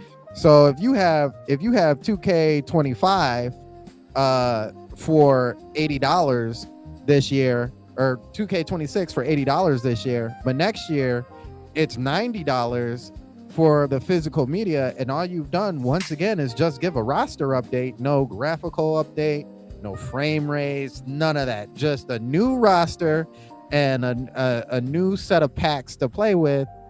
It doesn't really work anymore, because now you're forcing that issue on the people, and people don't like that. So I don't. And when you don't like that, and as Nintendo fans, I'm not speaking about everybody else, but as Nintendo fans, when you try and force us to do something, we're not going to pick up your game. Like, your game's just not going to get bought at that point in time. Yeah, we get cranky. Yeah, and then you run around into this point where you're like, see, I told you, Nintendo fans don't buy third-party games. Well, actually, we don't buy third-party games that cost more and do less. So, yeah, and that's how I feel like that was how Madden was on the Wii U, 2K on the Wii U. It's missing like some modes or something. Yeah, like missing that? features. That's how FIFA was. Nobody was buying FIFA on the Wii U because it was missing whole features in the game. $60. Like, what are we doing? Yeah, it's disgusting. Same way people didn't buy Mass Effect because the trilogy came out 2-3 months later. It was like for the same barely price. 2 months. That was pretty egregious. I remember that because it was a big deal. I was like, oh, okay, and still getting a Mass Effect game. That's legit. And then it was like, yeah, okay. Here's the trilogy for a little less, and it's like, all right. I'll talk about unprecedented partnerships. Yeah, that was because they were mad that they couldn't push Origin to be the online. So they started team killing their own games. I'm like, that's crazy to me. You're gonna do that, and no Crisis 3. Yeah. Yeah. Crisis 3 was canceled. Like, it's just bad. Yeah, it's so to flip back to it. I don't think that's going to be the case for third parties, because I feel like that's like I don't think that's going to be a thing. As a matter of fact, I think they'll try and get more people, as in like the other consoles, to be more so on board with that before they even try and do that push. Because if it looks like that just with one console and not with the other consoles, then it starts to look real ugly, like there's an operation going on. So we got a question here real quick.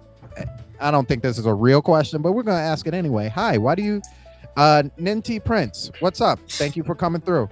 The question is, hi, why do so many Nintendo content creators have become grifters? I feel like that's a loaded question. They have bills to pay. No, but really, use money.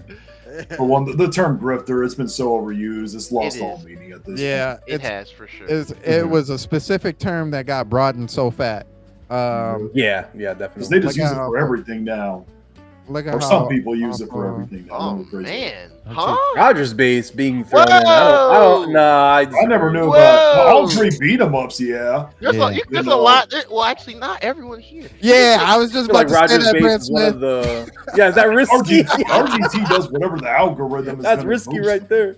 Yeah, it's got to be risky. Alt? Yeah, it's got to be risky, bro. Nah, I don't know. That man made the Nintendo Prime badge and everything. That's why I don't know who Risky is. Risky is it's the guy from earlier, Vigil, that we were on Twitter with, who that guy. Okay. Yeah, he hasn't been here in quite a while though. Well, maybe he's here now. But I'm like, what the hell is wrong with you? Calling like, and then you and J Biggs had to sit there and let me give me the details about what's going on. I'm like, oh, okay. Yeah, that's him. Yeah, he's somebody heard him recently. Yeah, he needs. I was excited for that. Then you ruined it with the second comment. Like, what? Oh man, she'll call you back someday, bro. That's crazy. Just let's hit the gym, bro. Hit the gym. Hit the gym, yeah. So with that being said, our last conversation of the night, this one has actually a lot to be said, especially as of recent. Angry Vigilante, he did a video on this conversation, and if you haven't checked it out, make sure you guys go over to his channel and check it out. Very good talking points on this one. But Sony once again is now upcharging the price of their PlayStation 5 ecosystem. So that includes the PlayStation 5, the PS5 Pro, the PlayStation Portal. Was the VR in there as well? No, it was not. I think it's just the Portal in the consoles. They gave up on the PSVR too. Yeah. So just like they did with the Vita. Yeah. So I'm so butthurt about the Vita. That's only thing I bought that I regretted. Oh man, I'm sorry, man. Yeah, it's really crazy because I talk about this every time about them really only supporting two things in the world: the PlayStation itself and the TVs, and they're starting to get a little weak on the TVs as of late too. So it's really just like PlayStation holding them up. So and Spider-Man. And Spider-Man. And Spider-Man, for sure. So, we've got the official prices here. It says that the PlayStation 5 will be raised to $649.99.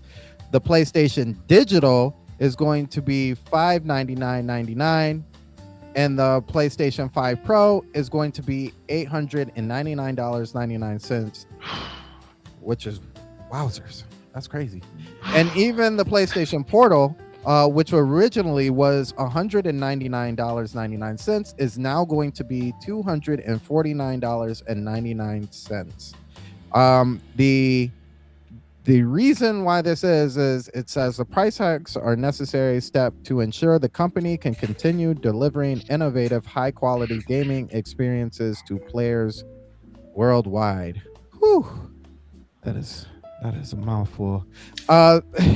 Vigil, since you actually did a video on this, man, what's your thoughts on this whole situation? Oh, well, excuse my language. It's complete bullshit. It is nothing but peer review.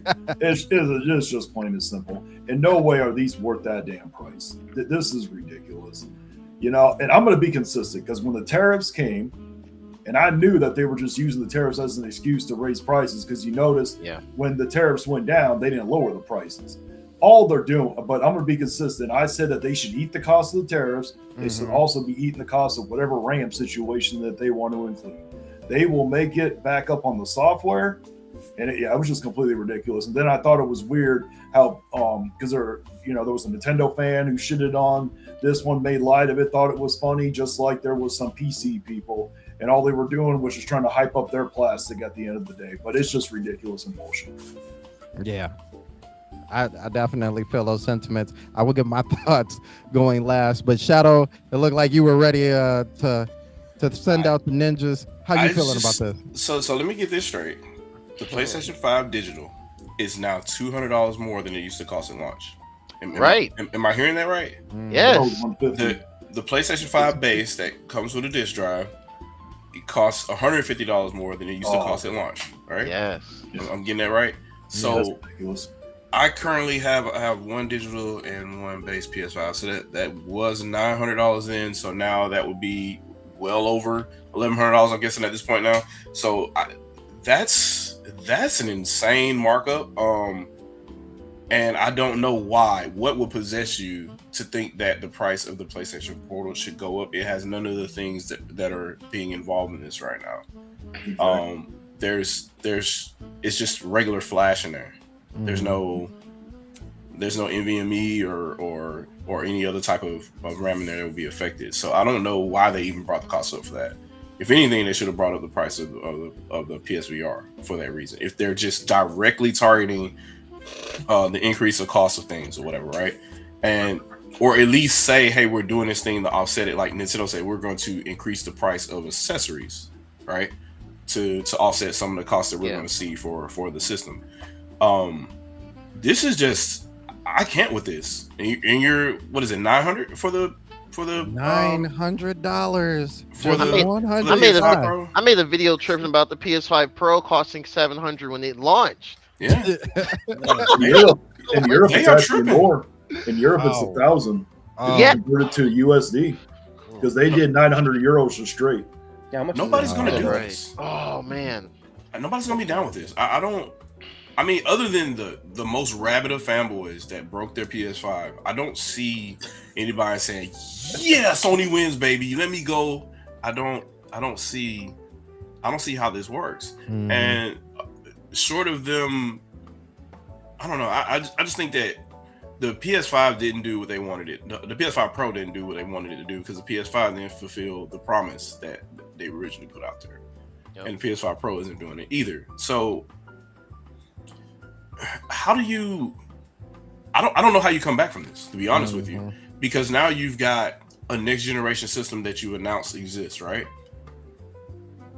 With the PS5 Pro being out there right now, how do you launch this thing for less than $1,000? How do you launch it for less? And reports say that it's going to be around $450, $500. You're like, how, Sway? The math ain't mathing.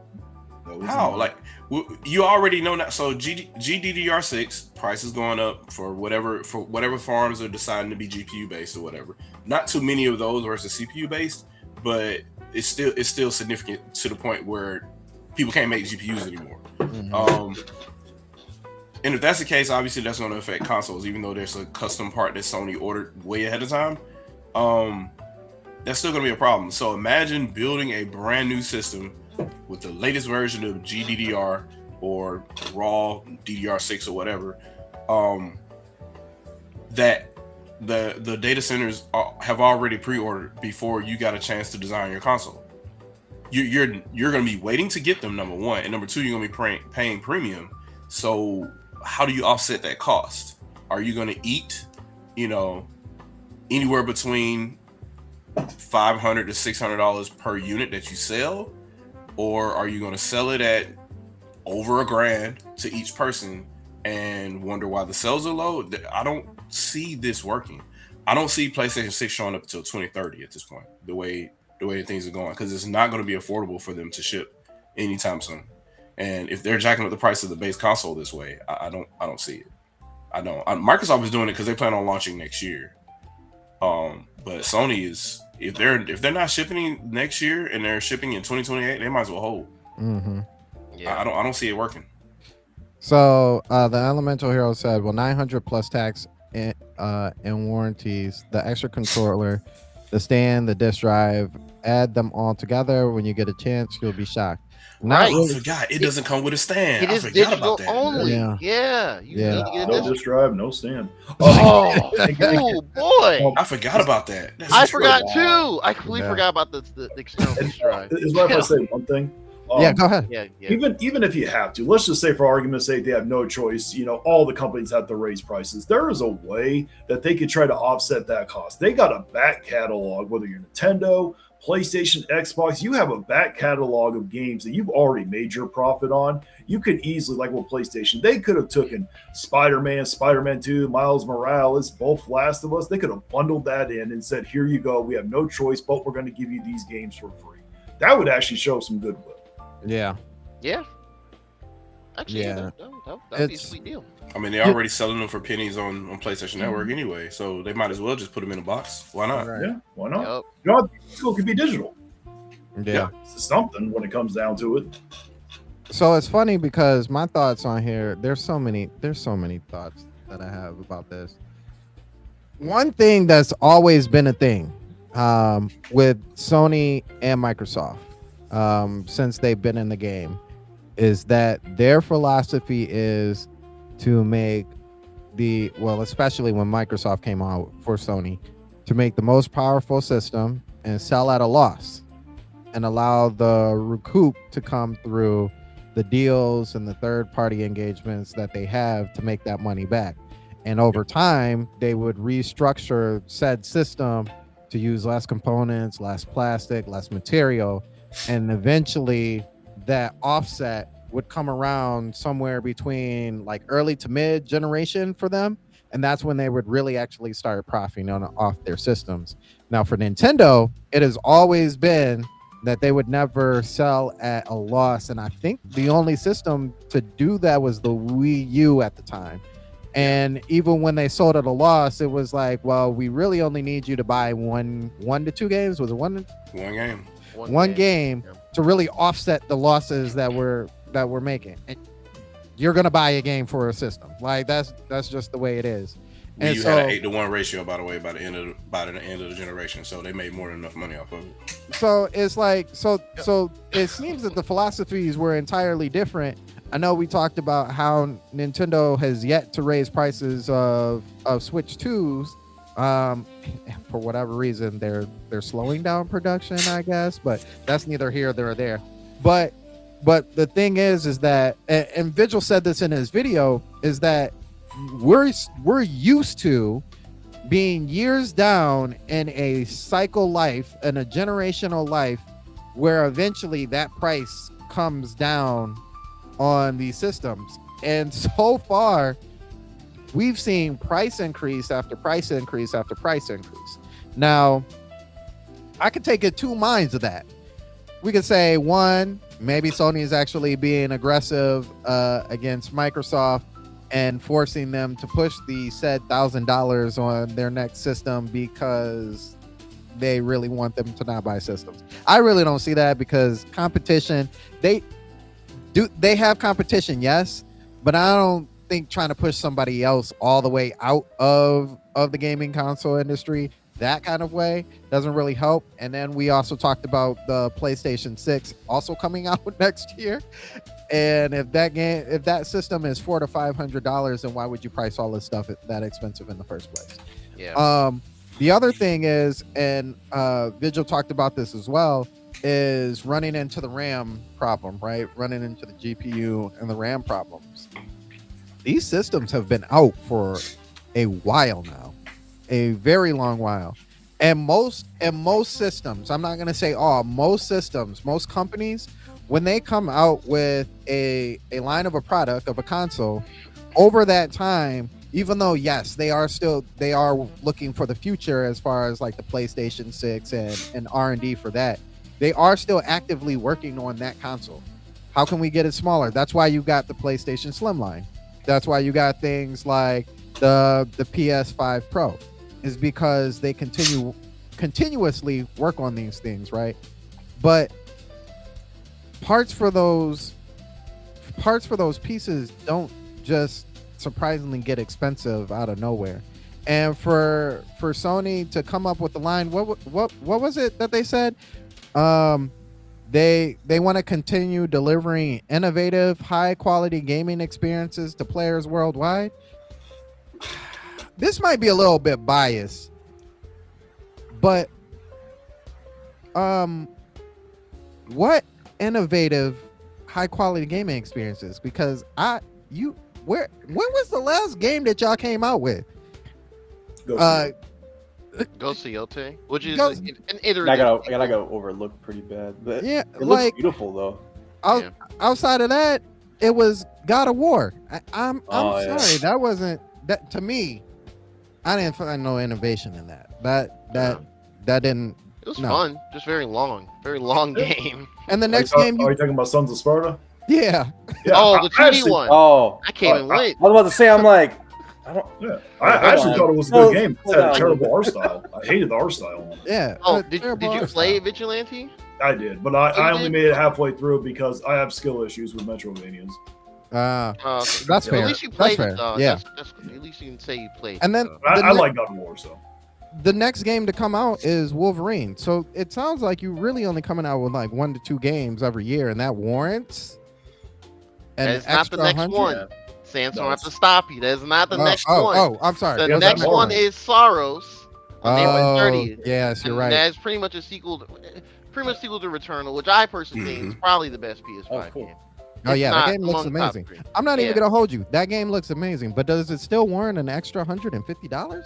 It does not. Especially not at Absolutely 1080p. not. Well, Absolutely no, not. GTA 6 does. Yeah. I think yeah, that's that that's script's what they're getting. banking. that's Like they what- better hope that it doesn't come to PC and Switch too at the same time. Yeah. Yeah. It's crazy because that is their like bank, isn't it, Vigil? It's like Oh, they're banking on that. but when GTA 6 comes out, Because whoever doesn't have a console, it don't matter what those prices are. People have been waiting over 10 years for that game. That game has sold over 250 million units worldwide. Yeah. That are copies worldwide. That game is like one of probably I don't think there's ever going to be another anticipated game at that level. Just to be honest, maybe a Minecraft 2 might. Yeah. It's just wild that they would just continue to try and increase the prices. And it's weird because they love sales. They love talking about sales numbers. But the increase in price numbers isn't going to equal to more sales of the system, which makes me really wonder, how much did that system actually cost them? How much are they breaking in the bank with PSSR and this whole PlayStation 5 situation? I can tell you right now, the bill of materials for the original PS5 was probably $700 for the base PS5 in 2020. So they ate about $200. I can see that. Mm. Yeah, for the equivalent tech that's in there. And they want that money back.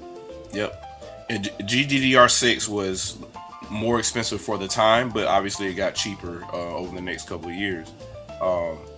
And I don't know what's going on, but AI data centers are using this too for some reason. And they're using NVIDIA themselves is using LPDDR5, right? So people are saying that might affect Nintendo and things of that nature. But I'm like, the interesting thing is Nintendo is working directly with NVIDIA. And Nintendo doesn't do short-term deals. They do 10 years out. So I don't think they're going to have a shortage of anything they need for materials for their platform. If they do, then they're just not the same Nintendo that we've seen for the last 30 years. That much I will say. It's just going to be interesting to see how Sony's able to recoup anything back at this point. Because if you've had to increase the price twice, that means you've seen, if they're not public, you've seen internal losses as far as operating costs go. And how are you hiding that? Because Sony doesn't tell you, because they're not a video game only company. They have ways of hiding losses in other divisions. So they'll just say the gaming and services division or whatever, and say, oh, well, in services over here, which is part of Sony Cloud Compute or some other crap, they'll post a loss over there to cover for anything else that they don't want to talk about. So it's really weird to get a true beat on it, but it's obviously not cheap for them. Yeah. And they do all the marketing too. That's not cheap either. So we'll see what happens. But obviously the price going up means that they can't afford to keep it at the price it was there. Is there I can say one more thing? Yeah, go ahead, man.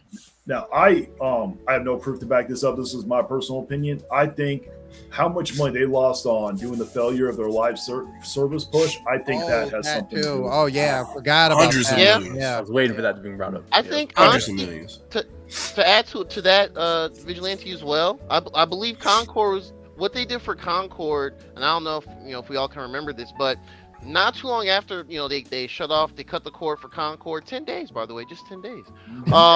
They did a $5 increase of all their DualSense controllers. I can believe it. Mm-hmm. So I think that was part of their because I think like month on month the DualSense is among like the top selling accessories here, especially here in the States. Just it's another controller. So yeah, and we can see. Sorry, not to cut you off.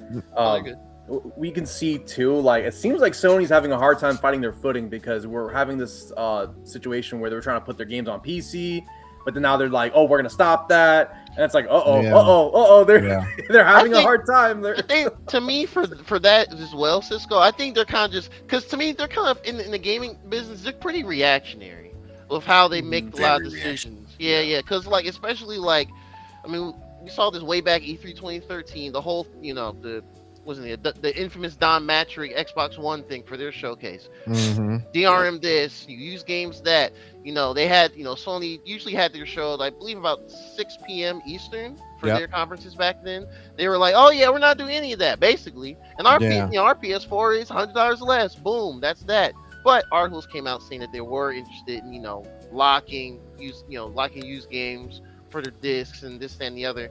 Fast forward to recently, leadership leaving Xbox, their hardware sales as far as their consoles, to me pretty much plateaued, or it's very, very, very gradual, like new sales for the console. It hasn't grown that much. Man, they find 5 million extra PS2s. They can make it work.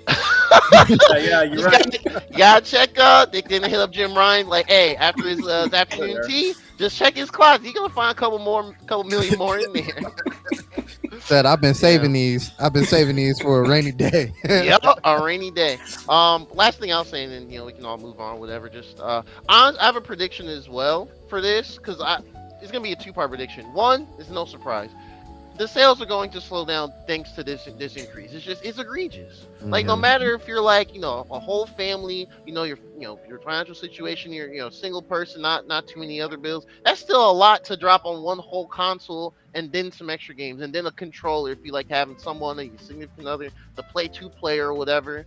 That's just a lot to drop. So that is just gonna slow down, and I think because of that, I would not be surprised if we see another PS Plus subscription pricing increase. Oh my gosh! And I was gonna bring that up too. Online is stupid expensive, man. I think they're gonna do it. They're gonna just gouge out everybody else that's still engaged in paying for the PS Plus subscription. They already priced me out on that. I have had online since I got a PS4 back when I was like, I'm 30 now, and I think I got it when I was like 19, and I've always had online.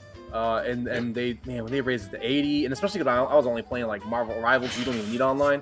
I was like, what am I paying this for, man? Like, what's the point? And then the monthly games aren't that worth it either. It's like, I stopped buying it, and now I'm starting to slowly be like, you know what? I think I'm gonna move on to PC because I've been enjoying playing games on my PC, but I need to be able to like, I just don't like sitting here playing my games. I want to be on like a TV. So, I don't know that whatever what was it, the Steam machine or something? Whatever next system that's reasonably priced that will let me play my PC games. I think that would be the move.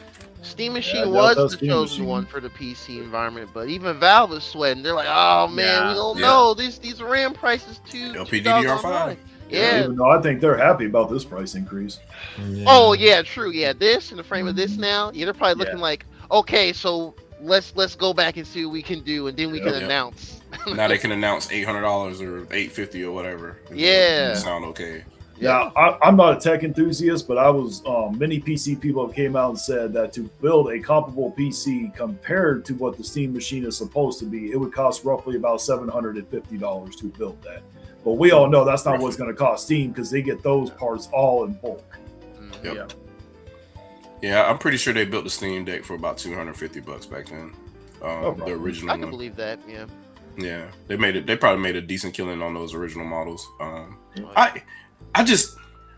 feel like, I don't know. Well, I probably shouldn't say this, but I'm I'm that weird guy where if I have my PC here, right, and I have a Steam Deck, I don't need a Steam machine because I could just dock my Steam Deck and play it on my TV. Yeah. I don't. You don't really need one. It's just another option for the for those that are just like they're not into handheld or mobile PC handheld stuff at all, but they do want their Steam library hooked up to the TV because I mean you can I have a PC here. I've hooked up to my TV off and on, but there's some that plus my 2 monitors.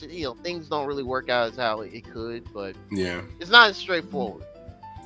Steam Deck doesn't dock and undock as well as it was originally advertised to do. It definitely doesn't compare to what even Switch 1 does. So I've heard, depending on your display, you will have varying different results there. Yeah. But I've seen it firsthand, buddy. I finally got it to work, but a little off. I'm like, it is what it is. Yeah. I don't know. I just feel like if they do this, they gotta market it like really well, and specifically to people. I almost want to say to people that don't have a Steam Deck. I want to say because it's not going to fit their lifestyle unless either you don't have a Steam Deck or you don't have a PC. Right. Yeah. I feel like if you have a PC and a Steam Deck, that is almost not for you, except for certain cases, like maybe a third display in your house or something. Yeah. But expendable income, multiple screens in the household. You like to move and game different parts of your. Yep. There's a lot of bullet points to check off, really. Well, yeah, at least to me. Now, I was originally excited for the Steam machine, and that's because I have a pretty big Steam library, but most of the time I play on my Switch 2 or the PS5 because I'm usually recording something or uploading something, and I can't really do that while I'm doing it, playing games on my PC as well. So I was excited for it, but there's no way I'm paying $800. No, if it's over 600 or no, if it's over 500, I ain't paying for it. That's just not gonna happen. Yeah, we're locked out. Because I was the same way. I was considering it for the future, but now I'm looking at it and I'm like, well, I'll just hold my current PC spirit rig underneath my desk and say, don't break ever for the next 5 years. Please do not. Yeah. I'm glad I was going to get a Steam Deck back in fall 2024. I was going to get one of the MOLED ones. I mean, obviously it was before Switch 2 was about to come out. But seeing how Monster Hunter Wilds was, I was like, let me go ahead and just get another GPU instead. I think it was like it's a 4070 Ti Super, and I'm very, very, very happy I made that decision. Oh, you do? It's funny because I was gonna message Shadow the other day and be like, Shadow, is my 3080 still worth it? I'm like, real talk. Can I still get life out of this thing? Because I don't want to move. In my opinion, I mean. It's probably gonna get you there still. It should at least 1080p stuff for the most part. You should be good to go. Now, if my name was Jensen Huang, then I'm gonna say no. You need to get a 5090 right now. But I am not him, and he is not me. So that 3080 is probably gonna be you're gonna do okay. You're gonna do fine. Yeah, 5090 just to still playing path tracing at 60 frames per second is not it for me. I'm not doing that. I got path tracing. Yeah, it looked like a slideshow though. But a pretty slideshow. So we got some. Looks like the comment section is roaring with comments. Let's see here. We've got Mad Paximus saying GTA 6. The people developing it now, I'm sorry, but it's going to be a big letdown, to say it politely. I've been wondering about that. I'm like, what if it comes out and it's not it's terrible. It's going to be interesting. It's especially in this current day and age where everything's got to be a controversy, whether it's legitimate or not. It's going to be a very obnoxious time. I think it'd be funny if it came out and they got the Crimson Desert treatment. But that's interesting. So can I say one thing real quick? Yeah. Isn't it still odd that we haven't seen any gameplay of this? Right. It's all right. And it's supposed to come out this year, right? Yeah. Supposedly. Yeah. Alleged. But this is Rockstar after all. They could drop whatever they could shadow drop it, and this thing is going to sell well. They know it. Yeah. They know they don't have to try. It'll probably crash. It'll crash Xbox stores, whatever they call it now, and then PSN. It'll both crash within the same minute. Yeah.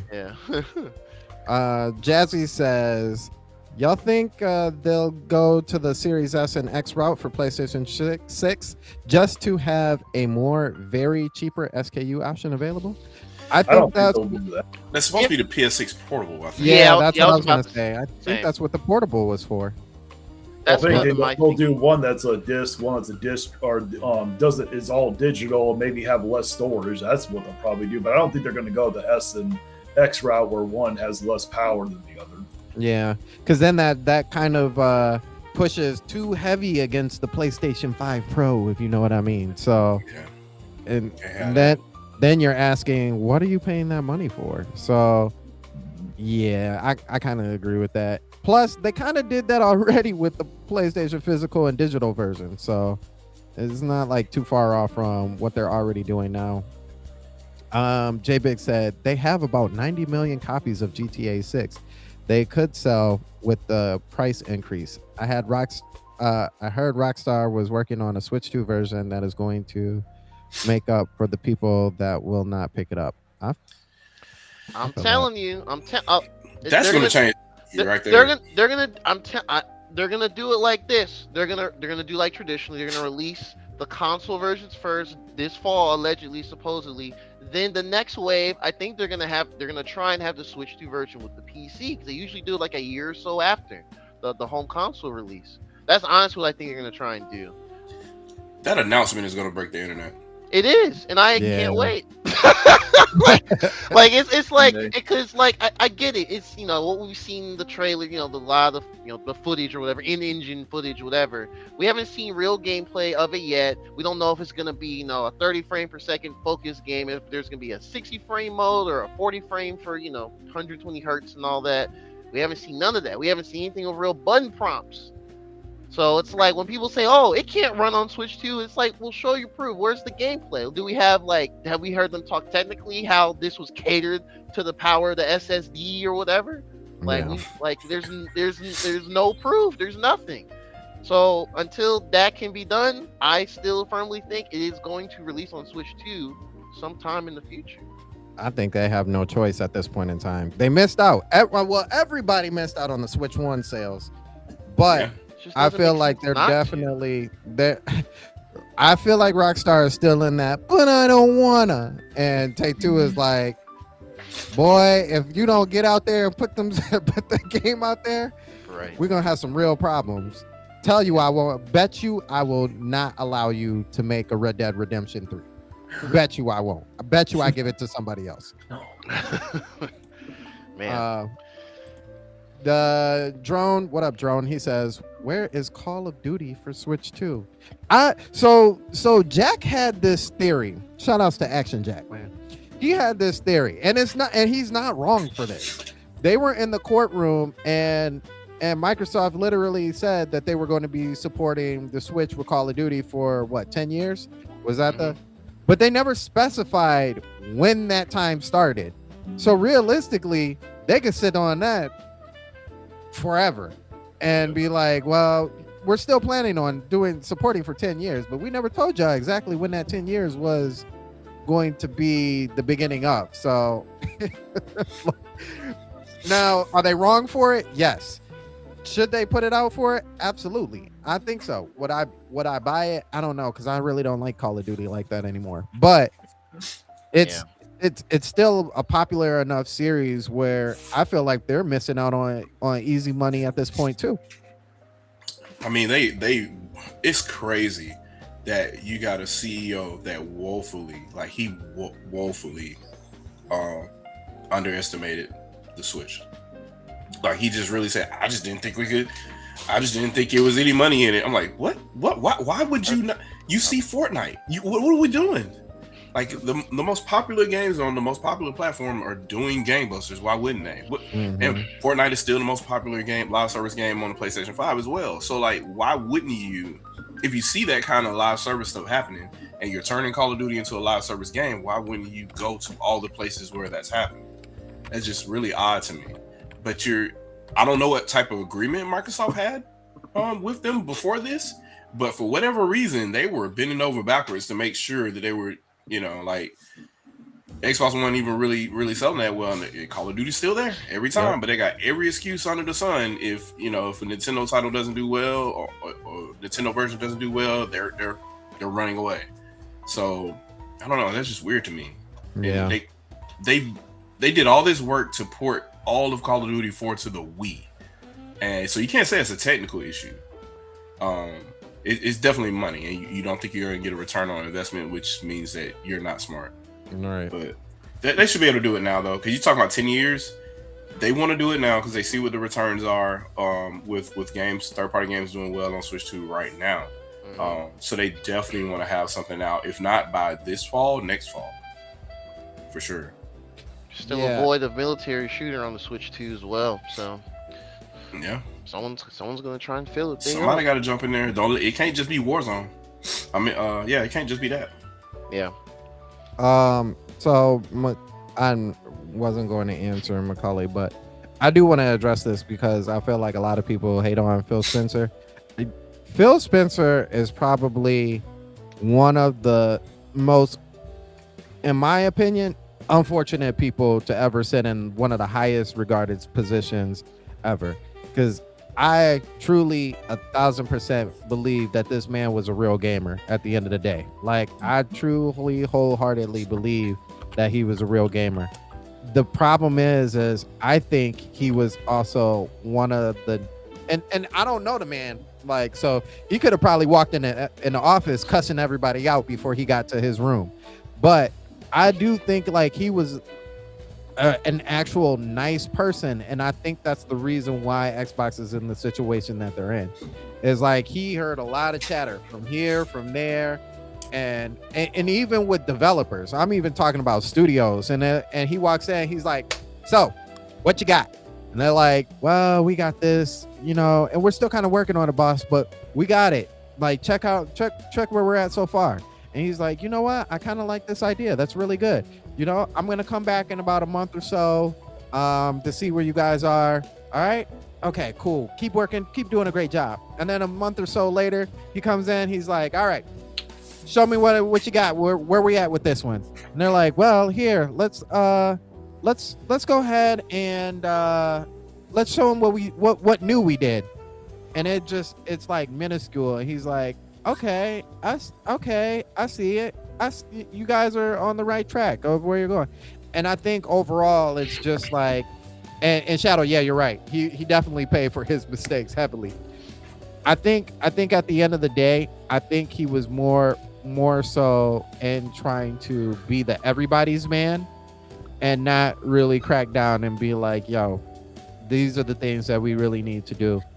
I think if he would have stayed around for a little bit longer, I almost think he would have turned it around. This next generation with the next Xbox, I'm actually kind of scared for y'all because the AI lady is in, and I don't.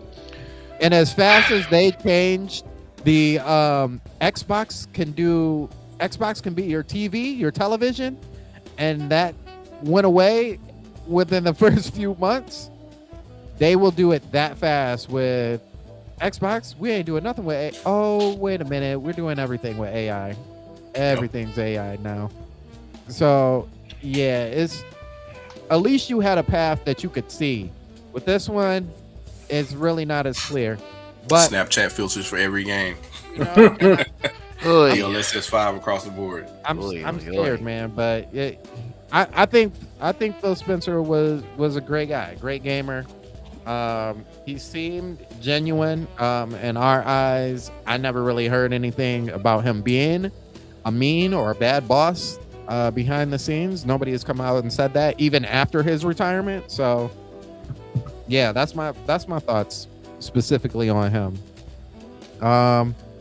But I think that is going to be it for us. Anybody else have anything else they want to throw out there before we get out of here? Nope. Mega Man Star Force collection is out now. Go buy it. Hell yeah! They said that they might make the sequel where they cross over Battle Network and Star Force. Ooh. Oh, the game does good. Yeah, Star Force 4 or whatever it was called. Like, it was a canceled project apparently. They got a lot of Anyways. Mega Man projects, man. I just have one more thing to say. If you guys are tight on money and you can't afford the $70 games or $60 games, you really want to find some good deals, go look at pawn shops. I bought way too many games this week. Luckily, I'm going to review them and play them on live stream, so I get to write them off. But yeah, you can. I got Pokken Tournament for $15. Wow, that's a great game. I got Pokemon Sword and Violet for $50. Not each, it's all together. That's great. That's another thing, and thank you for bringing that up, Vigil. That's another thing. Don't feel pressed to buy the new and latest games. If a game is new to you, it's new to you, and enjoy it. Just because other people have played it, play that experience, man. Don't be scared to play games that are old. Don't be scared to jump back into the 360, PlayStation 3, PlayStation 2, N64, PlayStation 1 era, because there are some golden pieces out there that even today you won't get that great of a story, or you won't get that great of a gameplay experience like you did back then. So don't miss out. I'll say this. It's specifically to my followers, everybody that's in the chat right now. Don't let this internet FOMO stuff have you broke. Like, we are YouTubers or whatever, right? Like, kind of stuff. I have a small amount of disposable income, right? I can buy this stuff, day one or whatever. A lot of people can't. Don't do this just because you see somebody else doing it. Please don't. Yeah. Budget effectively, and you'll be able to pick up on a lot of stuff way cheaper after the fact. I buy some stuff when it first comes out, and some of the stuff I still haven't unboxed it yet. You don't want to spend money that you just to see what somebody else is playing, and you don't even get around to it. So, like, I would definitely say that my backlog is insane. You don't want to be in this story. Enjoy the games that you get when you get them, when you can afford them, because there's plenty of them to go around. Shadow Fox's backlog is actually all the games you see behind him. You didn't know it. Yeah, I mean, unboxed amiibo, all kind of foolishness. So it's just stuff. He goes downstairs and there's a basement, but then there's a secret passage to another downstairs that actually has a library in it, but it's not filled with books. It's filled with backlog games. Like, I really do have sealed PS2 games. It's insane. Don't be like me. Please don't. So with that being said, we are going to get up out of here. I always have trouble because I can never find it. There it is. We're going to get out of here. First and foremost, I want to thank everybody who came in through all of the chats. Both the shadow community as well as AVS's community and the Stormcast community. With that being said, before we get up out of here, Vigil, what you got up for us, man? I'm working on a couple of reviews for Princess Peach Showtime and the Super Mario Wonder plus Bella Park. I'm also working on a video why you should never report on rumors, especially when it comes to the Direct. And I'm going to be going over that video what Nate the Hate said recently, because I already know it's going to get blown out of proportion again, just like it did last time.